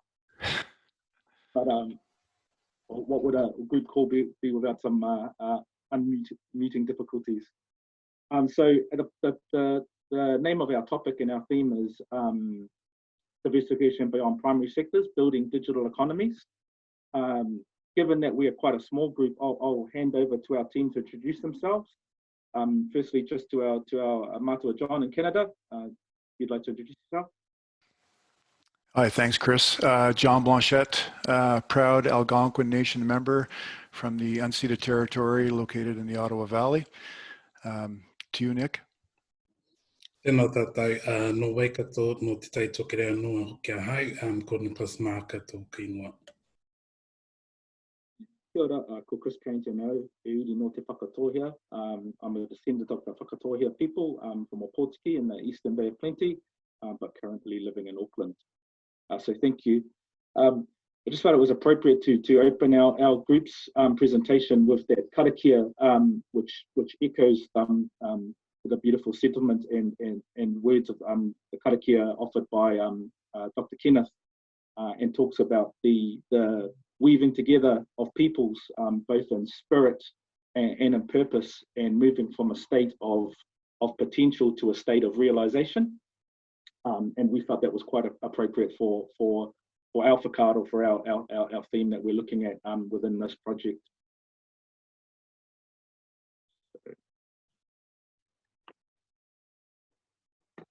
So we were drawn to this from our personal interest, but also by the challenge that Minister Mahuta laid down in her kōrero earlier in the program about the importance of building on what we're already doing well and taking it further, owning more of the industries that we're operating in already and pushing into new ones. But as John and Nick and I talked and we shared experiences and anecdotes, became apparent that there was a common issue and theme between both our peoples that needed to be addressed before we could take that next step. And as we researched this, we felt this excerpt from the World Development Report by the World Bank really drove home those sorts of things that we were seeing in our own communities. And it talks about digital dividends and digital dividends being the expanded opportunities and boosted growth that these new digital technologies are creating, and the potential that they create, but also the divide that is starting to grow between those that have access to those digital technologies and those opportunities and those that do not, and the importance of working together and holding institutions and governments accountable to start bridging that gap and putting those things in place to enable the actualization of the opportunities that are becoming available in this new world. So as a bit of context, for both First Nations and Māori, our economic growth and prosperity has been centered primarily around utilizing our traditional asset bases, and this has provided stability. It's what we know, but growth is low as well, and there's potential for us to participate in all parts of the value chain, and use our traditional skills and our traditional knowledge to create value-added products and that really leverage off our provenance and our regional stories and knowledge, and it can differentiate ourselves in the market. But what we identified in the common barrier to growth, both in capturing more of the value chain in those existing industries that we're operating in, and in diversifying beyond them into the knowledge economy, was connection. And this is connection both in a physical sense, in terms of actually connection to the internet, and connection in a personal sense, in terms of and sort of group one touched on it, the ability to access the opportunities and the support and the funding that's available in the wider business ecosystem, and also from government. And this issue is more acute for First Nation and Māori communities in our rural and remote communities. And we are the ones that are being left on the other side of this divide at the moment, this digital divide. And that was really accentuated by the recent lockdowns through the COVID-19 pandemic, where we saw those inequities in access, apparent in the education that our tamariki could receive, not being able to digitally access their teachers and have Zoom hui as other parts of the country could, and also for our businesses and our rural communities not being able to continue to trade and operate economically as others could. So between our group, we boiled this down to three key issues. The first being, with an overarching theme of connection. The connection digitally, limited digital connection due to geographic location. Personal, limited personal connection to the support ecosystem and ability to grow capability due to lack of that digital access. And then the sum of those two things was limited connection to economic opportunities due to that lack of digital connection, the lack of capability development, which means organizationally they're not ready to capture and play in that space. And across both countries, we're at different stages and different maturity levels and how we're addressing those. But we felt that building an overarching solution meant that there'd be parts of it that could be utilized between both of our countries. So what do our rural Indigenous communities need to grow future prosperity? The first is connectivity, that physical infrastructure, fibre, wiring, and in many parts of Canada, satellite connectivity. The second is human capital, building that capability and the skills needed to take advantage of the possibilities offered by a digital society. And then the third, actually realizing that integration of digital technology, bringing those businesses into the digital space, capturing more of the value chain and creating new businesses and new industries.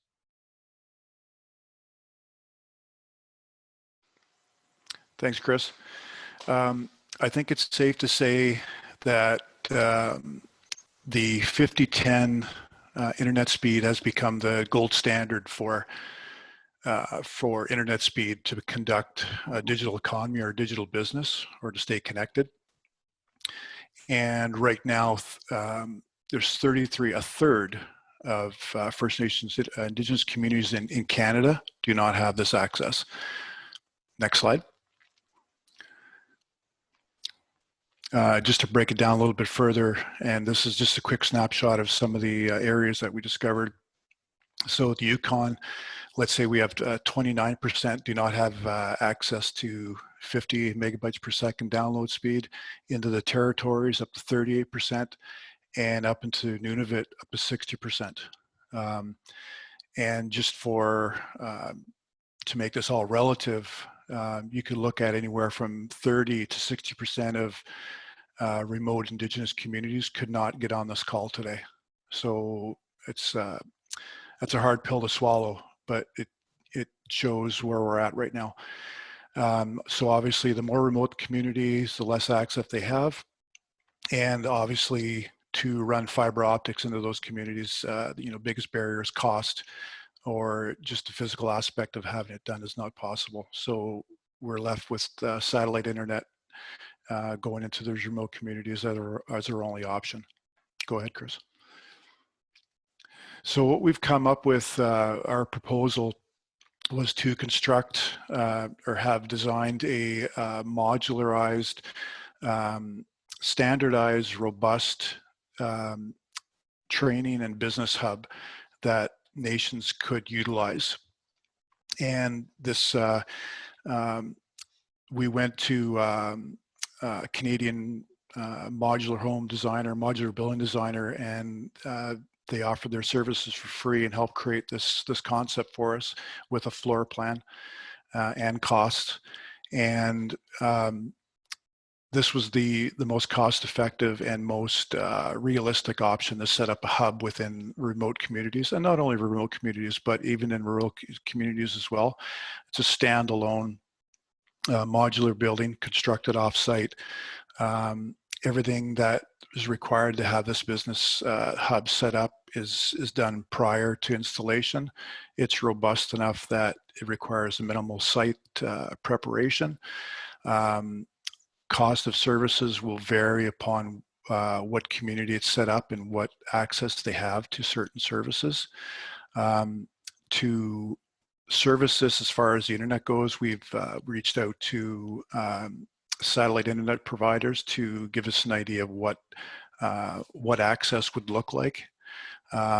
Within this building, we have breakout rooms, work centers, and a common reception area.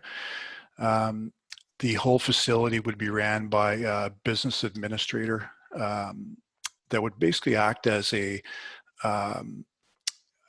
mentor, a business mentor and / trainer that would help community members get their digital business up and running. And this would also act as a classroom / training area with those internet speeds. These community members that would not have access before would have that. And as well as the upload speeds being available, those community members could actually share their knowledge outside the community. And before, it was not going to happen. Just remember those numbers I gave you before, like a third of remote communities cannot even upload information, and let alone share on a call like this. The business professional basically would be a new position that would be created within the community. So this is a job creation initiative as well. And we have, like I say, we have budget information for the construction, delivery, and up and running costs for this as well. We could share those at a later time. Go ahead, Chris.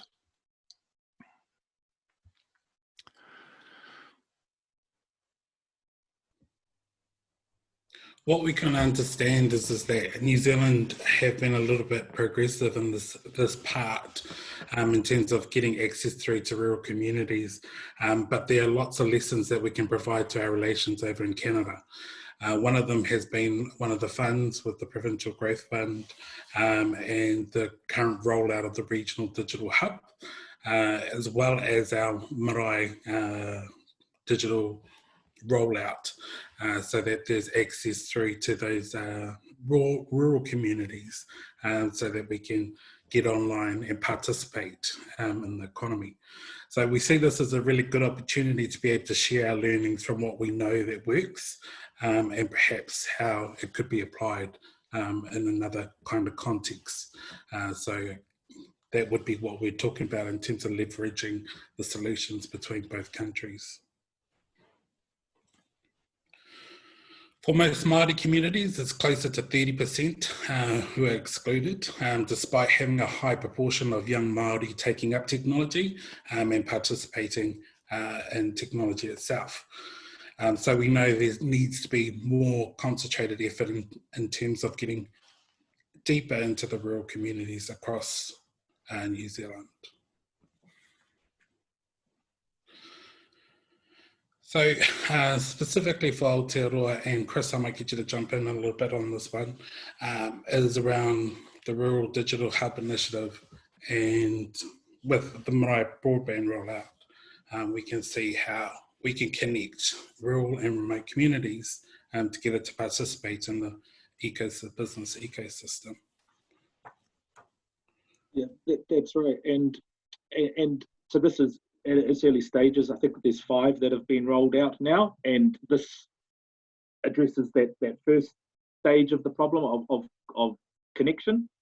But then the next part, and as Group 1 touched on, it's something that we see in New Zealand in terms of organisational readiness and capability. The ability to actually utilise it is the next step, and there's multiple different strands that are already out there in terms of support and funds that to grow capability and to grow business. But knowing where to start and how to navigate them is a real challenge. And we feel there's a real opportunity to utilise this physical asset that's being placed in these communities without access, and to create a digital asset that integrates with it, where it pulls together all of those strands that are out there, the different support networks, funding networks, and the training to grow that capability and organisational readiness to be able to actually deliver on those and take those opportunities.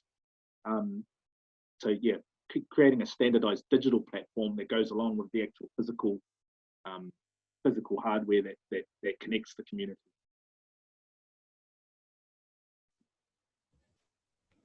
So what we have here is a rudimentary kind of model which could be used in terms of being able to test to grow capability, opportunities, and eventually prosperity across the rural communities within Aotearoa, New Zealand. COVID-19 taught us that the world, that a lack of physical connection was not a barrier for education and business to continue, and in some cases it thrived.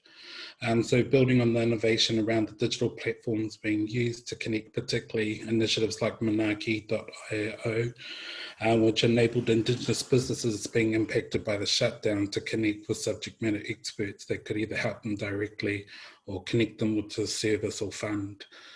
So with the rollout of both programs here in New Zealand, it's an opportunity to integrate a standardised central platform that delivers a wraparound service to both whānau, hapu, iwi groups, so whānau being families, hapu being sub-tribes, and iwi being tribes.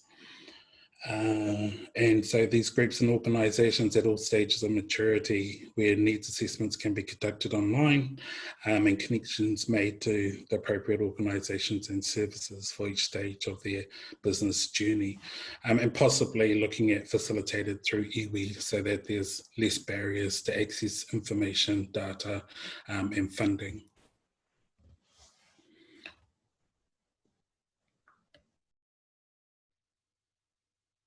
And I guess this is the next stage, and this is what we are doing now as professionals.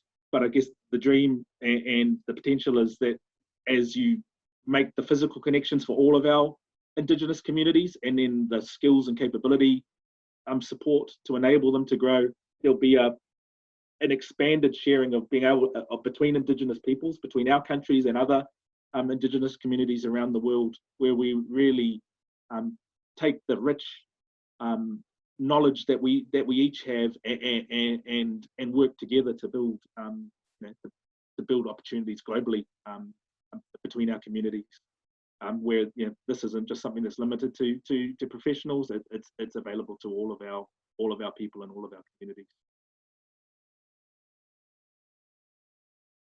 John, Nick, do you have anything you'd like to close off with?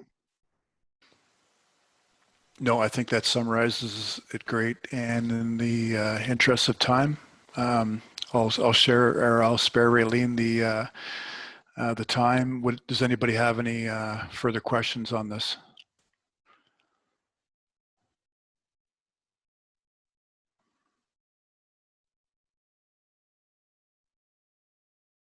Great. We'll be rolling this out in a more detailed package after this is done. And if anybody wants further information, we could share it at that time. To you, Raylene. Excellent. Thanks, guys. Yeah, we will be going over time, but I'm just absolutely blown away, as I'm sure everybody else is on this call, at the quality of the presentations, especially after 2 weeks. I think that what you propose is an absolutely viable solution And I can't believe that you have already received that commitment from the modular home provider for support. So well done.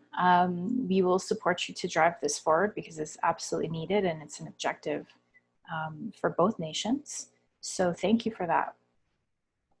So our next group, group 5, we're going to do a switch to clean energy. They're going to discuss clean energy and its impact on Indigenous communities.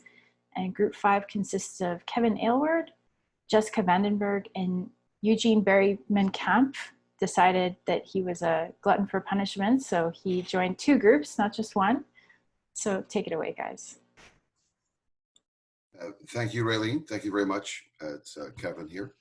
And thank you also to yourself and Chris and the whole group that has organized the summit in a short period of time in the middle of a pandemic. You know, I don't know how you pulled it off, but you have. So again, congratulations. And I'll say also on behalf of our group, thank you, Jessica and Eugene, for in the short period of time, putting together a focus on clean energy in Indigenous communities.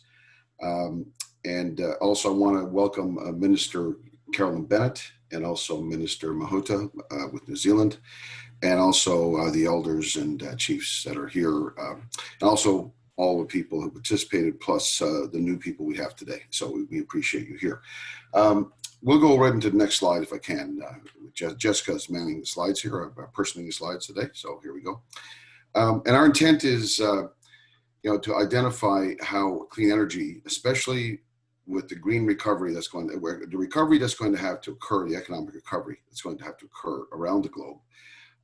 You know, we're talking green recovery also at the same time. We think clean energy, and that's our interest, in my interest and our interest generally, and it is the interest of First Nations and Indigenous peoples.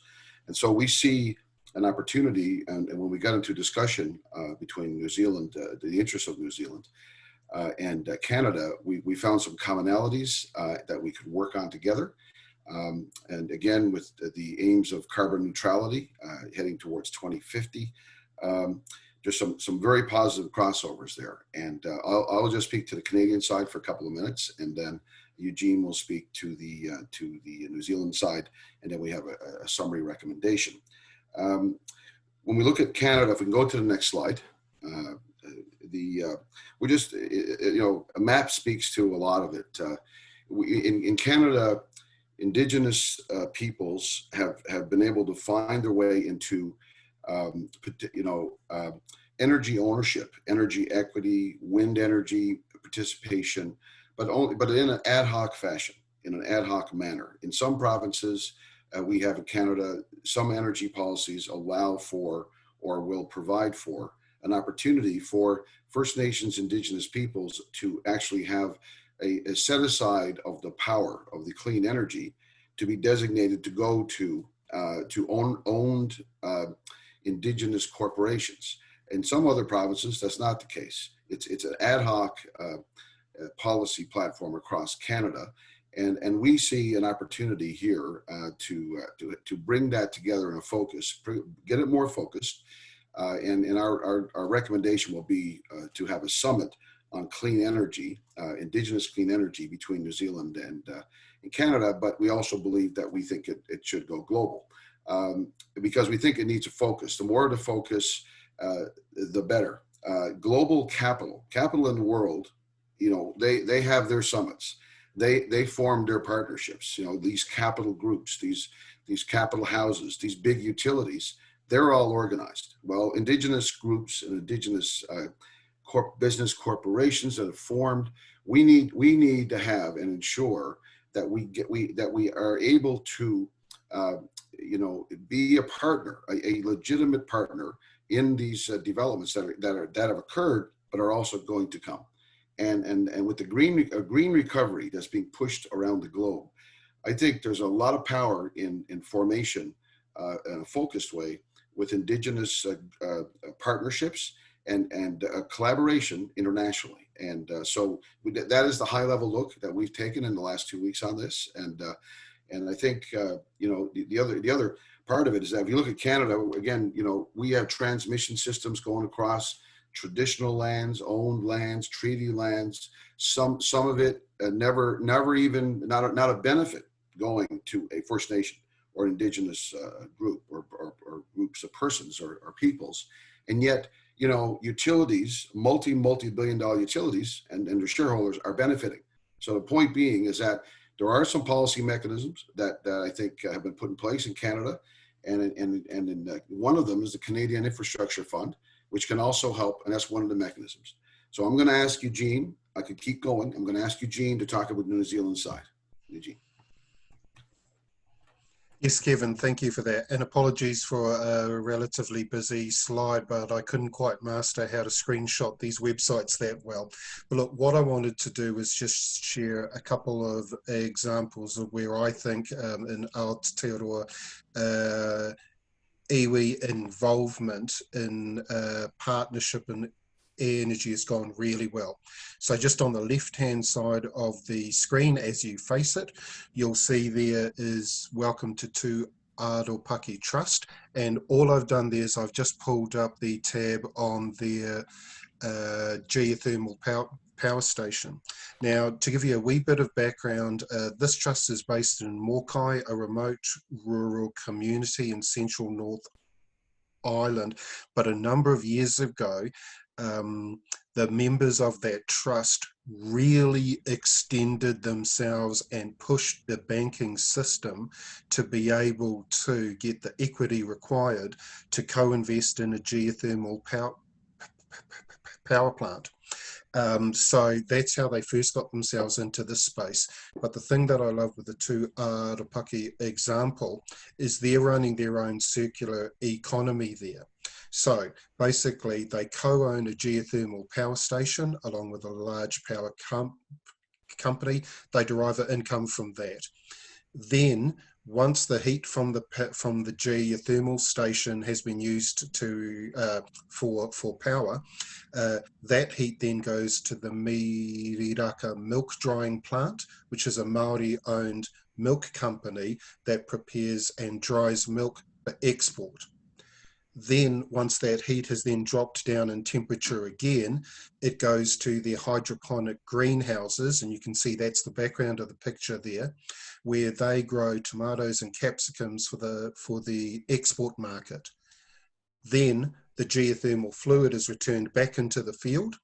However, the biomass that's left over from the hydroponic greenhouse is then put to their worm farm, which they use to fertilize their native tree nursery, which they use to do all of the riparian planting on their significant farm interests. So it really is a fantastic example of how they work within the power sector and use it at each step of the way. Now the slide just below that though, which I wasn't aware, but in 2018 that trust also went into a joint venture with a Japanese corporation to explore the generation of hydrogen as a fuel from geothermal. So they're already operating in this global energy space.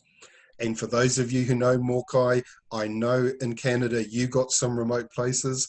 That place is about as remote as we get here. So they've done a great job. On the right-hand side of the slide is the Tauhara North website, and just two examples there. Just the top one from the Rotokawa Reservoir that helps power a geothermal power station, which Tauhara North get ground lease, and they derive an income from the take of geothermal fluid. So that's how that group generates some income from that site. But the picture below is of their Ngā Arapururua geothermal power station, which is the next power station within that field, which Tauhara North own 35% of. So again, they've been able to leverage these investments to get into the space, and they're heavily involved in this sector. So I just wanted to share those because what both of those do is create local jobs, local income, and it enables those tribes to set their own course and to plot their own destiny. So if I can have the next slide, please. Thank you. And so just to confirm, about 84% of New Zealand's electricity is renewable. And as you can see, about 40% of that has some sort of Māori input. But just from the picture on the right, one of the opportunities we identified is with offshore wind farms, in particular within the Taranaki region, which has got to move from its current dependency on fossil fuel extraction to sustainable energy production. And I guess one of the things that I wanted to raise with this is that New Zealand's aspirations to be carbon neutral by 2050, according to Minister Shaw, who's our Minister for Climate Change, is that New Zealand will need to double the amount of electricity it makes to be carbon neutral by 2050. So whilst we do have sufficient supplies now, there's no doubt in the near to medium term, we will need more options. And what we're proposing is the only way that that will progress is through active engagement with Indigenous groups. I'll pass back to you, Kevin. Okay, and summary slide, we go to our recommendation. That an Indigenous-led clean energy summit be held with delegates from New Zealand and Canada to allow for an exchange. But we believe that New Zealand and Canada could co-chair a Indigenous-led clean energy summit, which could be international. You know, so we're willing to that can be broadened out. We think that and we should do it in 2021 and plan it this fall. And then highlight again some of the governance frameworks that are occurring, not just in Canada and New Zealand, but also elsewhere. And also invite the potential partners, the utilities, the clean energy partners that are out there today planning the future, including on wind energy. Offshore wind is going global. Indigenous peoples should be partners as in these developments. So we thank you very much. We know time is tight, and I come from the Halipuu Nation of Newfoundland, on the island of Newfoundland in Canada. Thank you. Wonderful, thanks guys. Again, a truly relevant topic, especially as we see other nations around the world move to more of a green energy generation. So I am mindful of the time we are going over, but does anybody have any questions for group 5?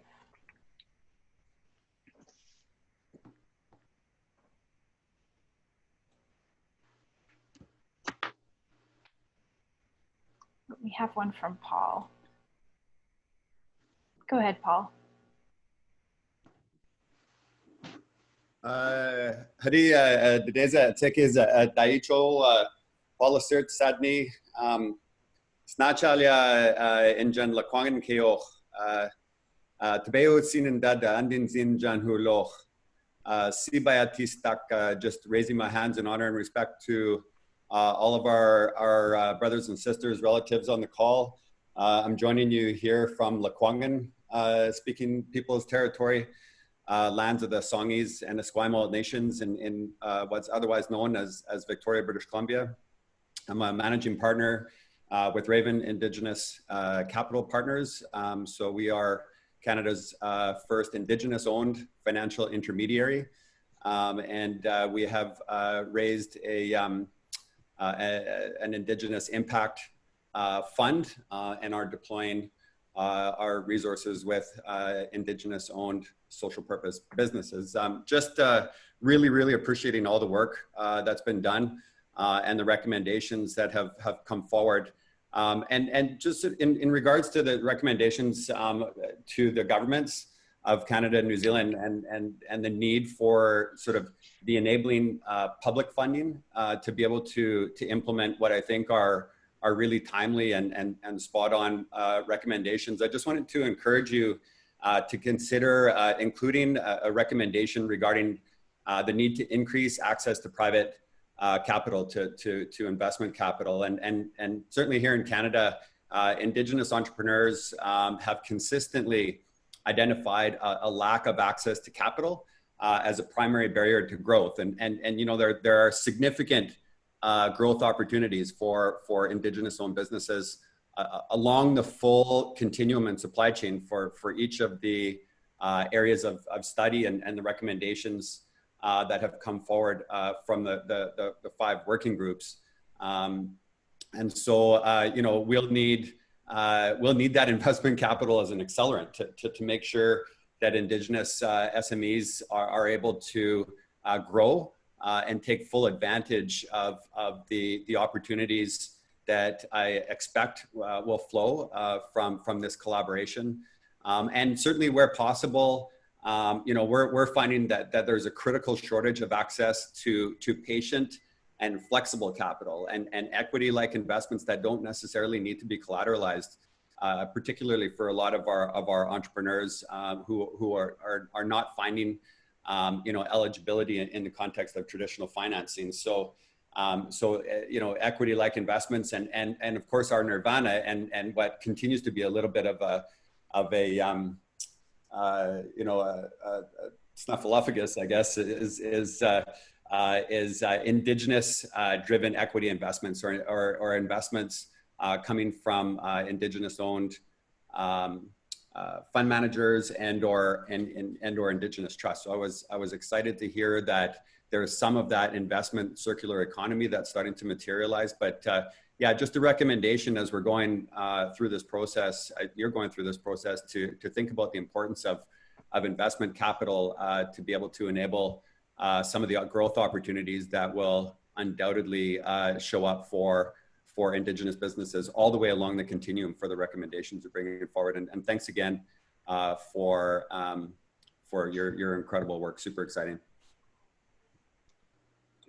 Thanks, Paul. And I just want to say, yeah, I do believe in response to that, I believe the federal government with the procurement, you know, some of the procurement policy they have, which has been to promote Indigenous procurement within federal federal spending.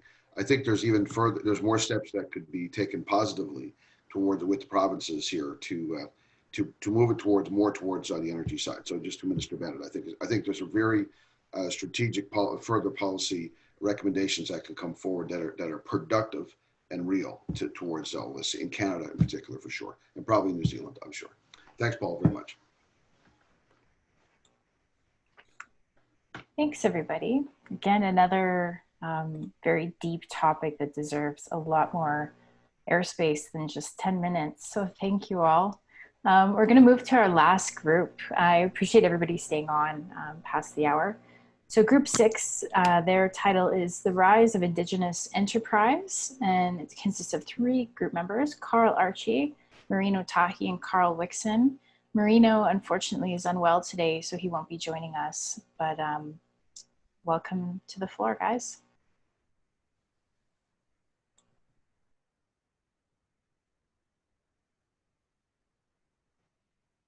Just a reminder, you're going to have to unmute yourself.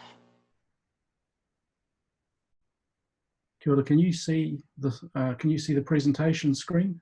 Yeah, we can. Sorry, somehow I can't at this end.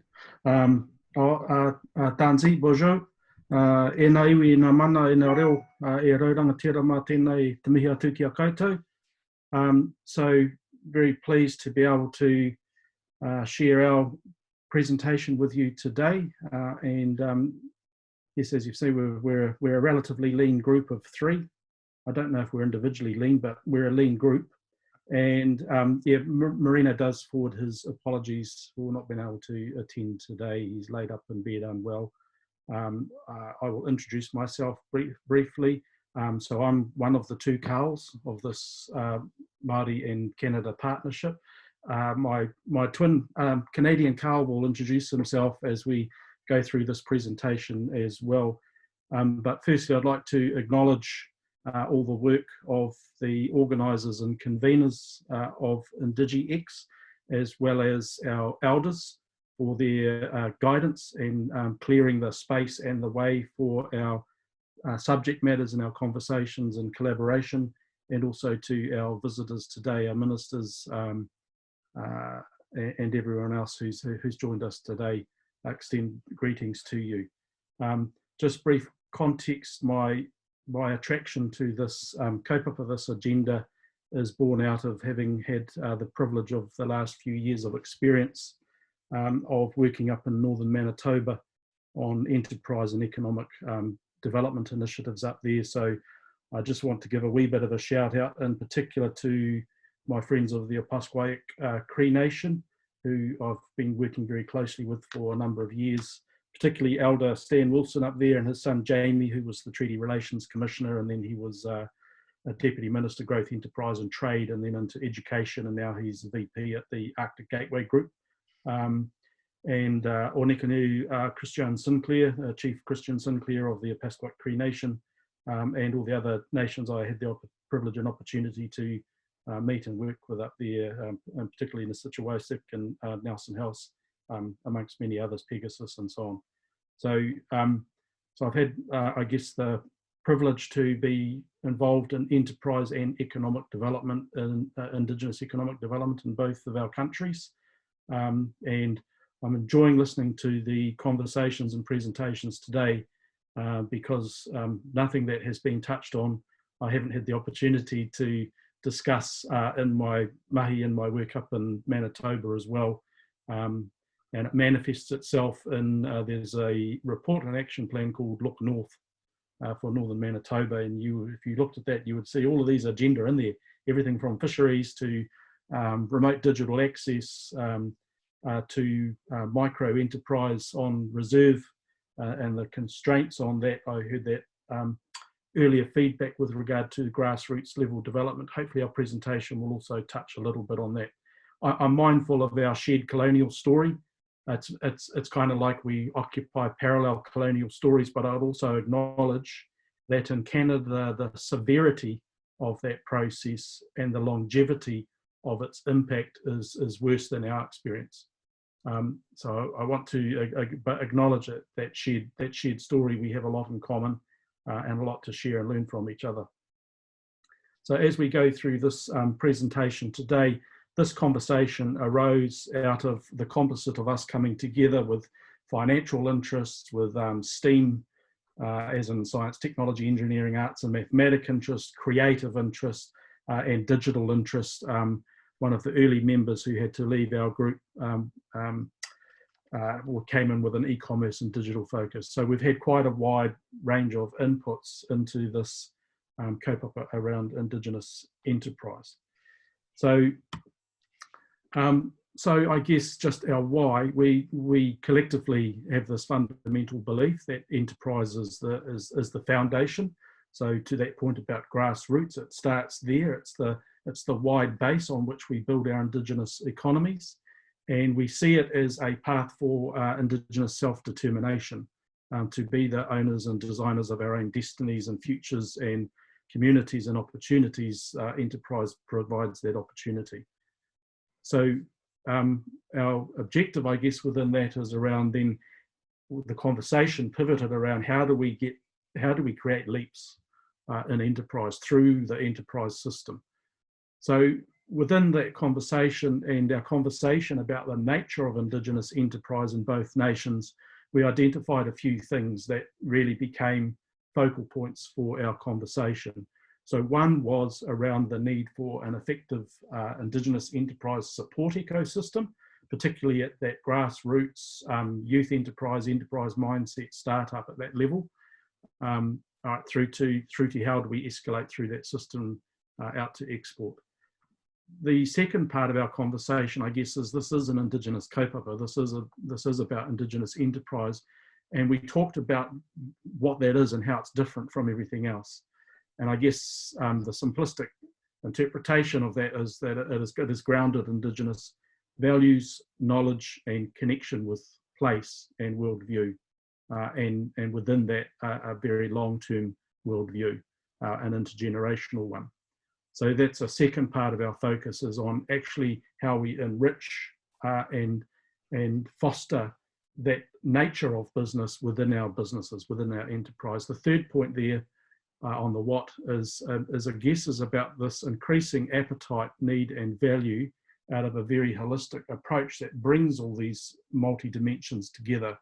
So culture is embedded, the commerce is there, how creativity and innovation is necessary, and increasingly how things like science, technology, and these other aspects under that that notion of STEAM are increasingly becoming the keys to unlock innovation.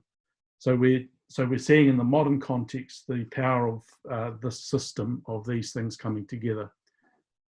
Simplistically, and my other fellow Carl might talk about this again in his part, is that I guess a few things we struck in there. One is our view is that probably New Zealand is far more advanced in terms of the Indigenous enterprise support ecosystem. So our Canada colleagues have potentially quite a lot to learn from us here. Not that we've got it perfect, not that it couldn't be better, but there is a lot there.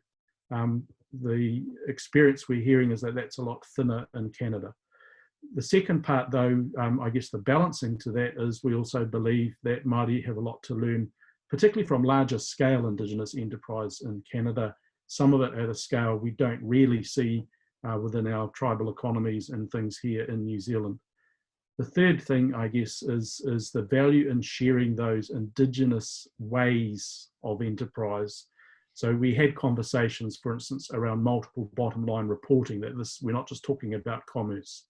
And what does that Indigenous model look like? How do we value it? How do we share it? How do we get others to see value in it? In the belief that actually that's the way the world is trending, the way of the future is based on these inherently Indigenous models. Just, I guess, to illustrate that a little bit, we're sort of talking about this. This is like a 7 directions spatial model here of talking about at the heart of this is our cultural values, knowledge and environment sits at the core.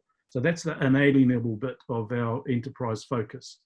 The rest is these arms out to commerce, the STEAM domain, creativity, innovation and digital and e-commerce, but also thinking vertically that we've got this view towards the learning at a sort of a strategy, a higher learning, a higher Indigenous knowledge level, as well as then below that thinking about the actual practical applied knowledge, the mechanics, the how-to, and that whole thing we see as a system.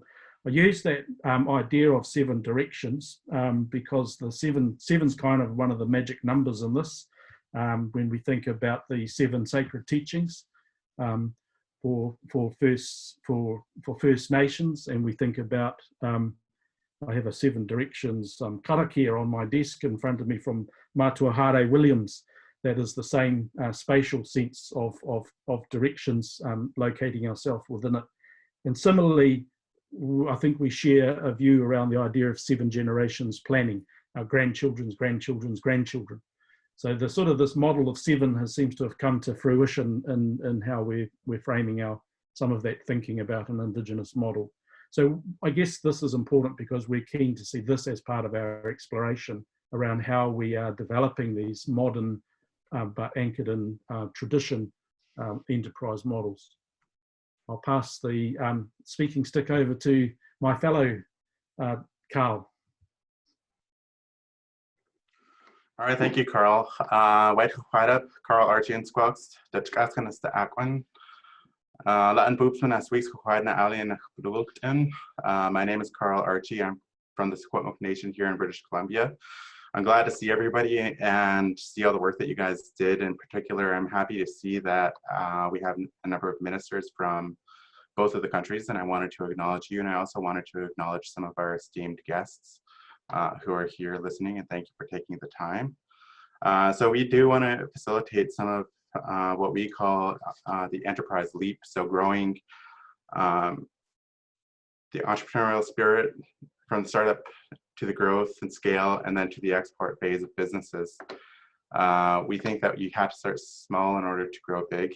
And so increasing Indigenous trade between Indigenous peoples in Canada will require increased efforts to facilitate the Indigenous entrepreneurial leap in both countries. Based on conversations among working professionals in both countries, we determined that there are some gaps in the services available to Indigenous peoples relative to non-Indigenous entrepreneurs. In particular, there's a lack of support, both financial and knowledge, to assist Indigenous entrepreneurs to make leaps between phases of growth in a sustained way. The phases being growing the entrepreneurial spirit in our people, startup phase, growth and scale of businesses, and export. An example from New Zealand is that while there's a lot of support for individual entrepreneurs, there are not a lot of businesses which grow to become larger businesses. In contrast, Canada has many very large businesses which are typically owned by First Nations or consortiums of First Nations. However, there appear to be relatively few individual entrepreneurs. Both countries could benefit from growing the entrepreneurial spirit of Indigenous peoples. And we believe that one way to facilitate the acceleration of development of this support ecosystem is to facilitate an exchange between practitioners and government officials between both countries, with a focus on large projects in Canada and supports available to entrepreneurs in New Zealand. Both countries should engage in experts and practitioners to better understand how to facilitate the Indigenous entrepreneurial leap.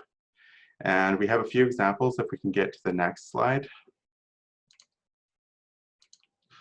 One example I'd like to give is my own experience as an entrepreneur. Earlier this year, I began my own entrepreneurial journey founding Sklout Analytics. Sklout is a Salish word meaning beaver, or in modern times, money. It's a financial analytics tool to assist Indigenous nations in using the power of finance to grow our nations in a measurable way. It's also meant to assist industry in being better partners with Indigenous nations, and is a powerful policy tool for governments wishing to better measure the impacts of their policies. A specific example is the Wet'suwet'en First Nation. With my tool, we noticed that Wet'suwet'en had several years of significant deficits and several hundreds of thousands of dollars. But in their most recent financial statements, they're in the black. So we did some further digging and found that it was because of the transfers from Coastal GasLink pipeline. Wet'suwet'en is able to pay their own bills after years of government underfunding. And this is a story that isn't being told, but through the power of Sklout Analytics, we're able to find measurable outcomes and tell that story. I'd like for this tool to grow globally and measure Indigenous economies around the world and tell our stories. But I found little support. Every organization I turned to at the beginning of this journey said they couldn't help me or didn't respond, including the BC First Nations Technology Council and organizations like NMICI.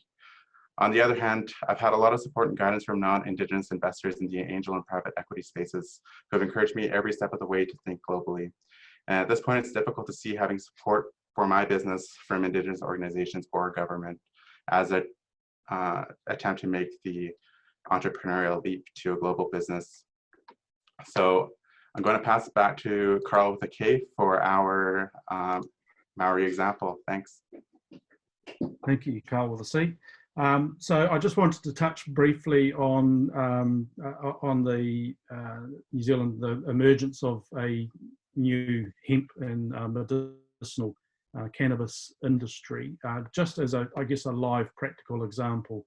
And the reason I mention this one is just even in our group with Marino Tahi, you know, he's had an association with this from that science collaboration with Indigenous enterprise point of view. So it's a live example of a grassroots crowdsourced funding through their own families and communities to drive this business. But my connection with it came about from ironically, from my work in Canada. So whilst I was in Manitoba and working with Pasquia Cree Nation, they are one of the shareholders and a major driver in national access cannabis.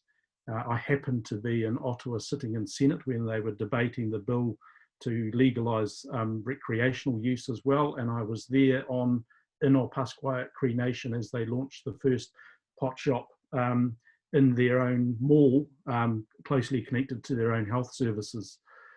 So just by virtue of my participation and exposure into that industry in Canada, I was able to literally join the dots and get Panapa Eho and a few from Hikurangi Enterprises, one of these movers in New Zealand, to come up and meet with Ornetta New, Christian Sinclair, and board members of National Access Cannabis while I was in Manitoba.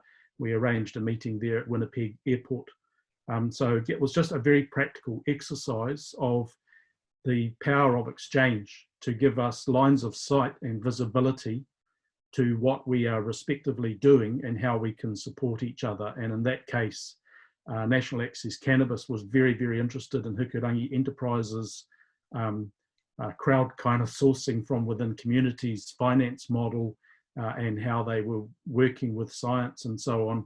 And inversely, for our guys, they were able to look at a major nationwide corporation rolling out retail outlets all over the country and into the US. So there was a definite value in the exchange. So I guess the point of this is that through exchange, we identify the opportunities for further exchange, whether it's of IP, of support and advice, of commercial opportunity, of trade, of science. And I know Marino, in lieu of him being in this presentation today, his key agenda within our agenda was collaboration with science. That science tends to often works in isolation from the ability to commercialize it through partnerships with industry. So this is very much part of our collective agenda with this kaupapa, is to actually highlight and build those sorts of collaborations. So I will round out some comments on this, and Carl with a C might like to comment as well. So essentially, I guess we're saying we don't know what we don't know yet, in the same way that once we start exchange, we will see more opportunities.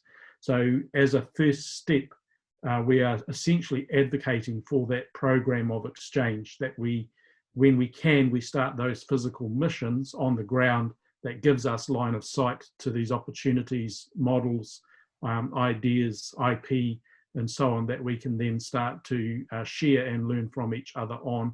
We believe we've identified, I guess, a bit like the yin and the yang, where our mutual strengths and weaknesses provide synergy for us to inform each other's growth. And we believe that through this cultural exchange as well, off the back of that comes the commercial exchange.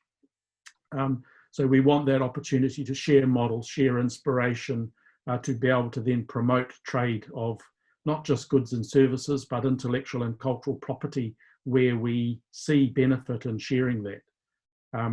I guess in the pragmatic sense, we think those sorts of missions, Carl has, my fellow Carl has done some funding, but I also put together a proposal for Manitoba last year on a potential mission this way.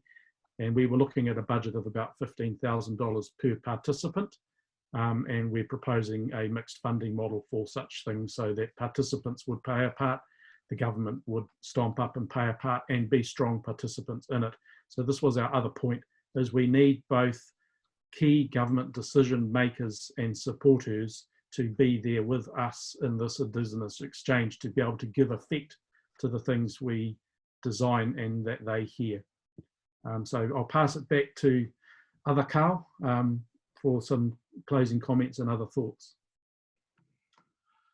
Judge Carl, just the only other thing that I think we wanted to cover was that there, in our examination, that there's a large gap of a cohesive approach to growing the Indigenous enterprise in Canada. So we wanted to highlight that, and thank you again, everybody, for your time and for your comments. And does anybody have any questions?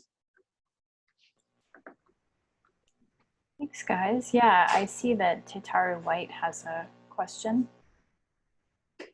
Yeah, kia ora no tātou. E te rangatira Kennedy rawa ko Gibi, mihana ki a korua mo tō tātou whakamoimiti tēnei ata. E ngā me mo te paramata, o ngā parimata, e ngā tauira, e ngā tangata whenua e hui mai nei tēnei rā, a kei te mea hatuki a koutou. Te Taru White, I'm on the Māori Trade Taumata with Chris Isley, so congratulations Chris and Raylene for pulling this together. And also I want to acknowledge Francis Hulett, your trade consul here in New Zealand. He was quite instrumental in the conversations as well, along with our ambassador, Martin Harvey. Hey, look, I just want to make a comment, then I'm going to ask a question around the enterprise side of things. You know, what binds us quite clearly are the cultural values, our old traditions, the fact of our colonized history, the impacts of social deprivation upon us, and the fact that we're also in Southern Hemisphere, Northern Hemisphere locations, so great opportunities to present a smorgasbord of product potential if we're looking at trade, for example.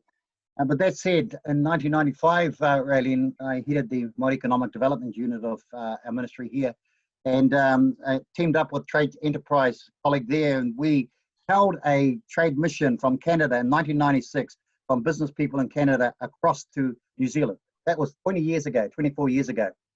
And on the back of that, I remember Gibby visiting with the King Tuhatian Chinese tribal entity around looking at trade opportunities. We went from Victoria, Vancouver, British Columbia to Alberta.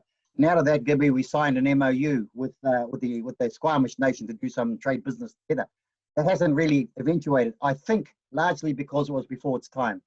And in 2011, I joined a trade mission, a First Nations trade mission into China, me and my Māori colleague, where culture was to the fore. And I remember the Anishinaabe chiefs leading all the Karakia, all the presentations with the Karakia and song and dance, and that forced my Māori mate and I to have to do the same. But anyway, coming back to this particular point now, and I really congratulate all the groups that are here today. You've done a stunning job.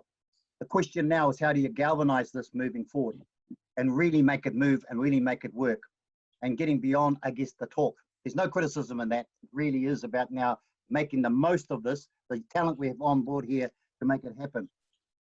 My question back to the enterprise side of things is that I know one of the things that you're talking about is access to finance and the capability to access that finance as well. In New Zealand here in Aotearoa, New Zealand, a lot of our trusts and the corporations have multiples of millions of dollars deposited in mainstream banks. And actually those mainstream banks are owned by overseas interests, so the benefits go overseas, you know, and we get very little from that. So what a number of us, there is a move now to look at establishing our own bank that actually creates a circular economy where our monies from our trusts and the corporations get deposited in our own banks, go back into our people for housing and to support small to medium enterprise businesses. But we know it's not a handout, hand up.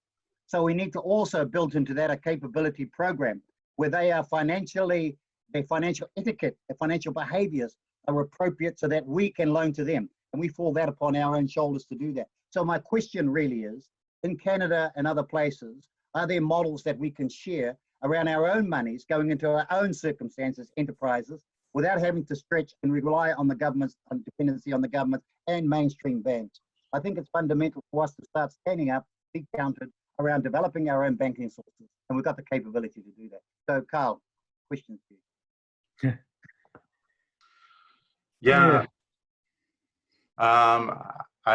It's funny because as Paul was talking, I told him that one of my projects that I worked on for my master's was the development of a private equity fund that's owned and invested by First Nations. I know that it's a significant challenge for any First Nations to access financing, particularly entrepreneurs who aren't able to own land. For example, my parents own 3 houses and I can't get any equity from that.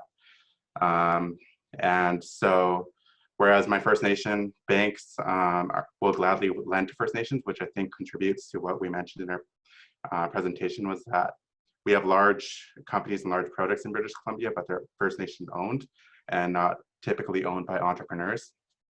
And so I think there's a lot of ways to do that. And part of it is to take the First Nation Finance Authority model, where here in Canada, they've almost lent out $1 billion of capital market funds to First Nations. But what they do is they pool borrowing needs and they match it with lending needs. And so my idea for private equity was to get First Nations money, pool it and match it with First Nations borrowing needs on a business basis, whether they be private or First Nations owned.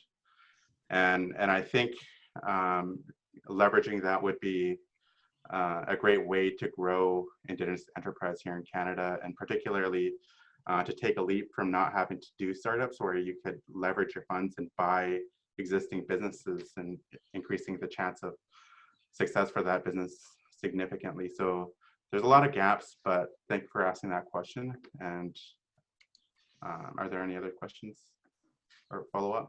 Yeah. I'd like to just offer another comment on that, Te Taru and Carl. just in terms of that grassroots level, I think, you know, there's a whole lot of regulatory and policy constraints that are severely suppressing some of that even getting moving. And it may not be true across Canada, but certainly the time I spent in Manitoba, particularly with remote northern First Nations, where where I'm talking a province that is 75% Indigenous, where 50% live on reserve, and on reserve employment is typically 80 or 90% plus. So to me, it was quite shocking to discover that the housing on reserve was primarily all owned by Manitoba Housing, no ability for any equity to be held in homes or intergenerational equity transfer. Equally, Manitoba Housing had a policy that disabled anyone from running business from home. So when you've got that toxic cocktail of no ability to own the equity, no opportunity to develop business when there is 80+% unemployed, it's structural entrapment. Now, how do you break that model to even liberate people to think enterprise and to start to cook it from home and to start to cook it on reserve and to flow it off reserve? So the capital's one thing, but even with capital, when those constraints are sitting there like that, how do you unlock that? So sorry, I'll just comment because that was really quite shocking to me in the time I spent in Manitoba to see that extent of severe constraint that is completely disabling. Yeah, can I say, Chris, Carl, very quickly, that I agree with you. We need to break some of these constraints. Let me just say with some comfort that over the next 3 months, you might see the first attempt to establish our bank here in New Zealand, breaking some of those constraints. Okay. It is a Te Arawa Treasury model, which is transferable, but I'd like to think that in Canada, we can share what's happening between our countries and how we can ease the pain in this particular space and actually create money go around for ourselves and not have to be dependent on other sources.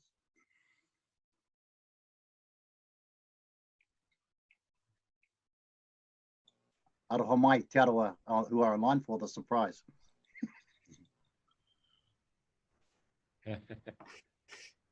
Ready? Thanks, everybody. Ready? Yeah, go ahead, Chris.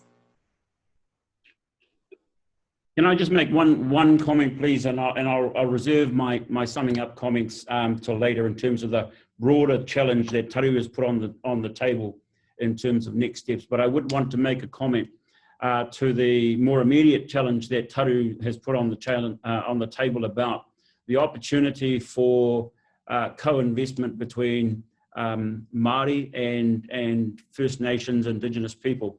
I was really encouraged to hear the comments from Paul from Raven talking about that particular point earlier on. So I'm very encouraged about that. I was also, some years ago, I met a First Nations lady. Her name was, and forgive me if I get the pronunciation of her name wrong, was Dawn Madabi, from the Wabitec Corporation, who probably the best part of 10 years ago, I listened to Dawn tell her story about the establishment of what I saw as an Indigenous bank that they used to fund a lot of their own development within their various bands. So I guess the point that I'd make is that I'm encouraged that we're actually having this discussion together now, and that I do know that Taru is leading the charge in New Zealand in terms of the very same thing.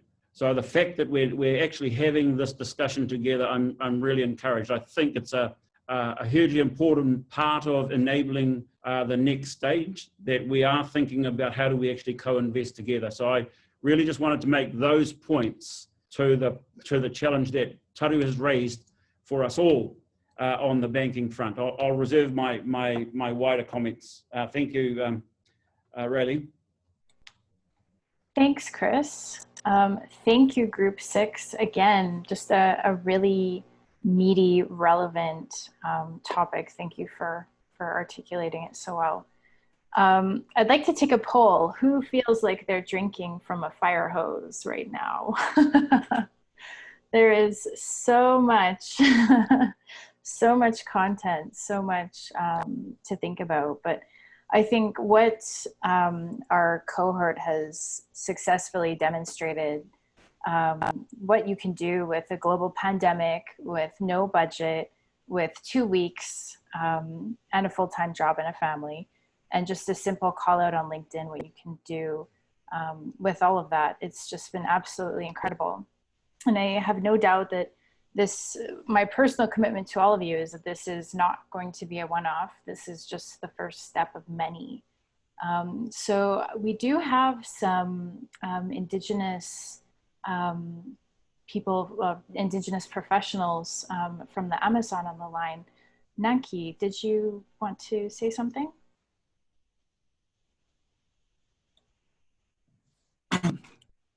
Hi, nice to meet you this afternoon, here this afternoon. Actually, I'm from Shuar Nation. It's a community based on the southern Amazon in Ecuador. Ecuador is the country, as the name, in the center of in the middle of the world. I think this is very interesting for us. We have here in Ecuador a lot of indigenous communities, and I believe that the professionalization of the indigenous peoples becomes strong and more competitive the indigenous people in the Latin America societies. I appreciate your presentations. The projects are very interesting. We believe maybe in the future we can support you in order to expand this program from Latin American indigenous peoples. Actually, I am the projects coordinator in the Universidad San Francisco de Quito. Is the #1 university here in Ecuador and in Southern America. And nice to meet you this afternoon. Thanks, Nanki. So maybe we'll just hand it over to Chris, because I think what's become very clear in the last few weeks is that there is a ton of interest. There's not only synergies between Canada and New Zealand, but there's a ton of interest to take this program to other corners of the world. So do you have some closing remarks that you'd like to make, Chris? Yeah, I would like to. So first of all, and I'm mindful that it's taken a little bit longer, so I'll try and keep my comments brief, but I'm just absolutely so pleased with having the privilege of just sitting here and listening to each of the groups, 6 groups, you know, and we're talking about what might be the next steps. If we were to look at that and say, if it was all to end now, would it have been a waste of time? No, absolutely not. What's happened is we've got a discussion going now between each of the 22 delegates from down in the Southern Hemisphere and up into the Northern Hemisphere. And I absolutely know that just watching and observing the groups working together over these last few weeks, that they've formed what will become enduring, lifelong friendships. So the discussion will carry on, irrespective of where we get to from here. But I do want to start to respond to the important challenge that Taru has put on the table. What are the next steps? And one of the things that when we first launched the program with Minister Nanaia Mahuta a few weeks ago, we talked about there's a well-worn track between New Zealand and Canada, where we've had lots and lots of people that have been tracking through along that pathway for a number of years now, but not a lot. And this is, to me, is the point that Taru is making. Not a lot, there's nothing really kicked on from those discussions. And so certainly for Raylene and I, we're very mindful of that. And we've been trying to engender, if you like, what I call an ethic of can do, that, doing nothing now is just not an option anymore. We've sat and listened to these incredible ideas and so much alignment from a values point of view, a lot of the challenges and issues that we're all trying to resolve and address they're all the same things that when I first started traveling to Canada, I heard those same messages. Cheryl, you're on the line. When I came to Canada, I heard those same challenges that, you know, our people are struggling. We want to do stuff. We want to create jobs. We want to do it in a way that we look after the land and the rivers, etc. And we've just heard those themes just echoed over and over and over today. So for me, what are the next steps? If you haven't been following, our Minister Mahuta has had to drop out of the discussion, but on departing, she has basically instructed Raylene and I that she wants to see every one of your presentations. So I've committed to her that we will be passing those on to her. And I would expect that, and I'm not trying to put words in the Canadian delegation's mouth, but I would expect there would be a similar inclination on the Canadian side too, to receive all of the presentations. Where I want to get it to, as Raylene says, this is just a start. The next stage, as some of you have put into your presentations, that you wanted to see a face-to-face exchange. That was always our intention, that become the next stage. And now you've given us some information that we can take to different people and say, well, now you guys need to step up and support these ideas. But ultimately, to Taru's point, this is my last point, the ultimate outcome for me, and I think just listening to everybody, is that we're actually starting to do practical things together on the ground. And I'd like to think that within 12 months or so, and I know that's pretty ambitious, that we might start to see 1 or 3 of these ideas start to grow legs, both together here in Canada, here in New Zealand and in Canada. So that is my closing thoughts. Thank you all so much. And it's not the end, it's probably just the start. Back to you, Raylene. Excellent, thanks, Chris. Yeah, so our next steps will be to publish a report with all of the delegates' work and their recommendations, and table that to industry and government. So watch the next space for that. I just wanted to put a plug in for the program, how you can support us. So please, if there is an initiative that really speaks to you, engage with the group to help take it further. You can also sign up to receive our final report. I think I have a number of your email addresses, but I know the invitation has been sent on or forwarded on. So if you want to just confirm that you want to receive the report, please send me an email. We're always looking for partners. So, you know, this started out with just originally Chris and I's network, and that has now grown by 22 other delegates networks. So if you would like to partner with INDIGI-X, get in contact with us. And I have no doubt, you know, it was very, very easy to find 22 outstanding Indigenous professionals to join the program. And I have no doubt that there are tons and tons more. So if you know somebody who might be interested in the program and participating in future cohorts, please do put us in touch and I can share what we're doing with them. So with that, I want to thank everybody's attention. It's been, you know, almost a 3-hour session. It's been really great to have you all, but most, with my deepest thanks and gratitude, I'd like to thank the delegates for all of their hard work. I know I've been sending you emails over the weeks, and you've been frantically having early morning and late night calls with your groups. So we really appreciate your hard work, and you have my full commitment to support you to take these initiatives forward. So if we may ask Dr. Kennedy to just say a closing prayer for us in Maori.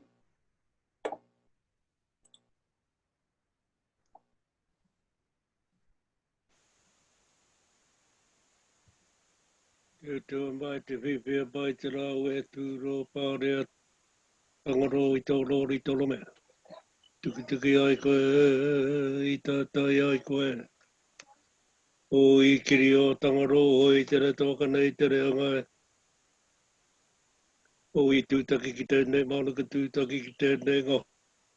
O tūpata mara, tūpu ki rota. Kia hono koe kata hono tapito. Pura taringa kia turia kia hoi. Hei whakaronga koe ki te kōruiti. O te kōruiti ka tauri nā ko te hau ai tū. Ki hai te kanoi i te roka te tarenga I whakaronga. Uhi wero hau mai te Māori. Hau mea hui e tae ki e. Tai ki e. Kia koe, the chief I Kanata.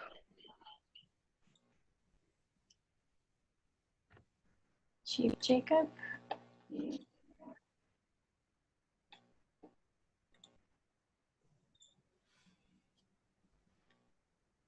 Am I on?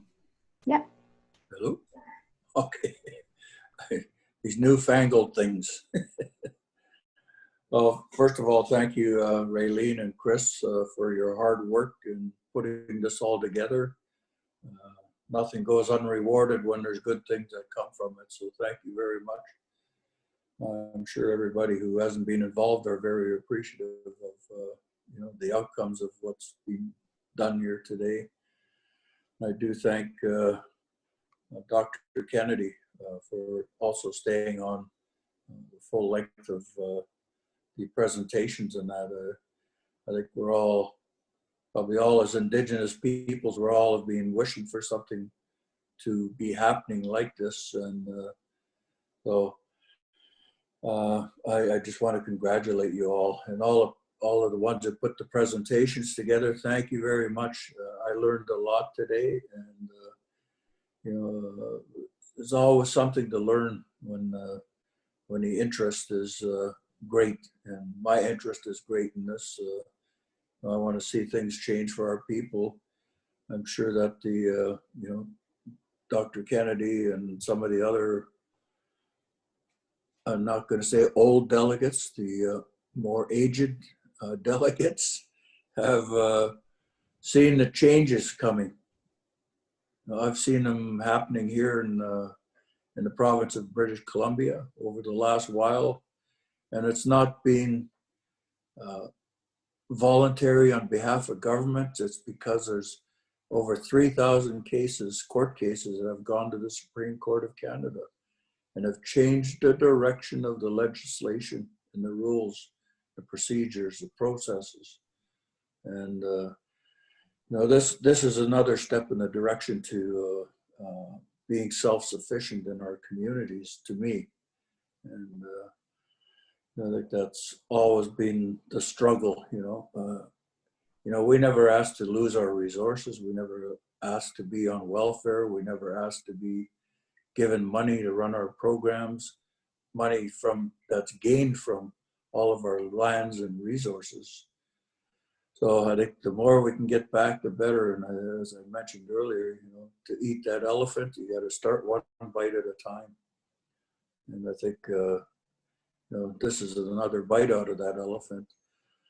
So as opposed to sharing a prayer, I'd like to share a song that belonged to my grandfather, my late grandfather.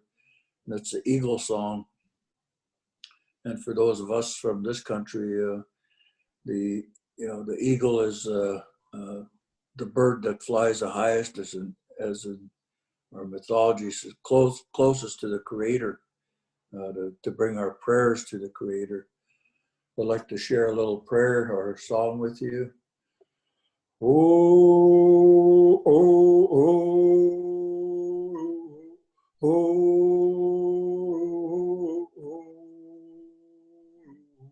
oh,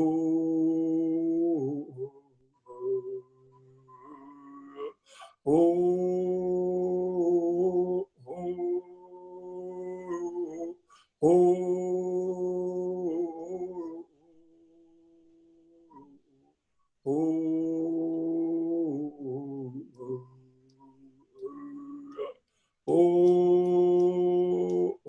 oh. Thank you. Thank you. Back to you. Thank you very, very much to both of our elders. Okay, guys, that's a wrap. Thanks again for joining. We will be in touch. We look forward to continuing all these conversations. And most of all, well done, cohort, the inaugural cohort of INDIGI-X. Take care, be well, and we'll see you soon. You too. Thank you. Be well. Thank you. Merci. Bye. Okay, Tara, if you're still on there, I'll get a hold of you. Gone.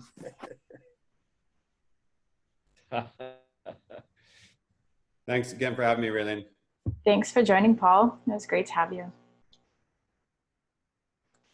See you again. Be well. See you later. Gracias, Raylene. Gracias, Nanki. Nanki, muchas gracias. Hablamos pronto. Chévere. Chao. Chao.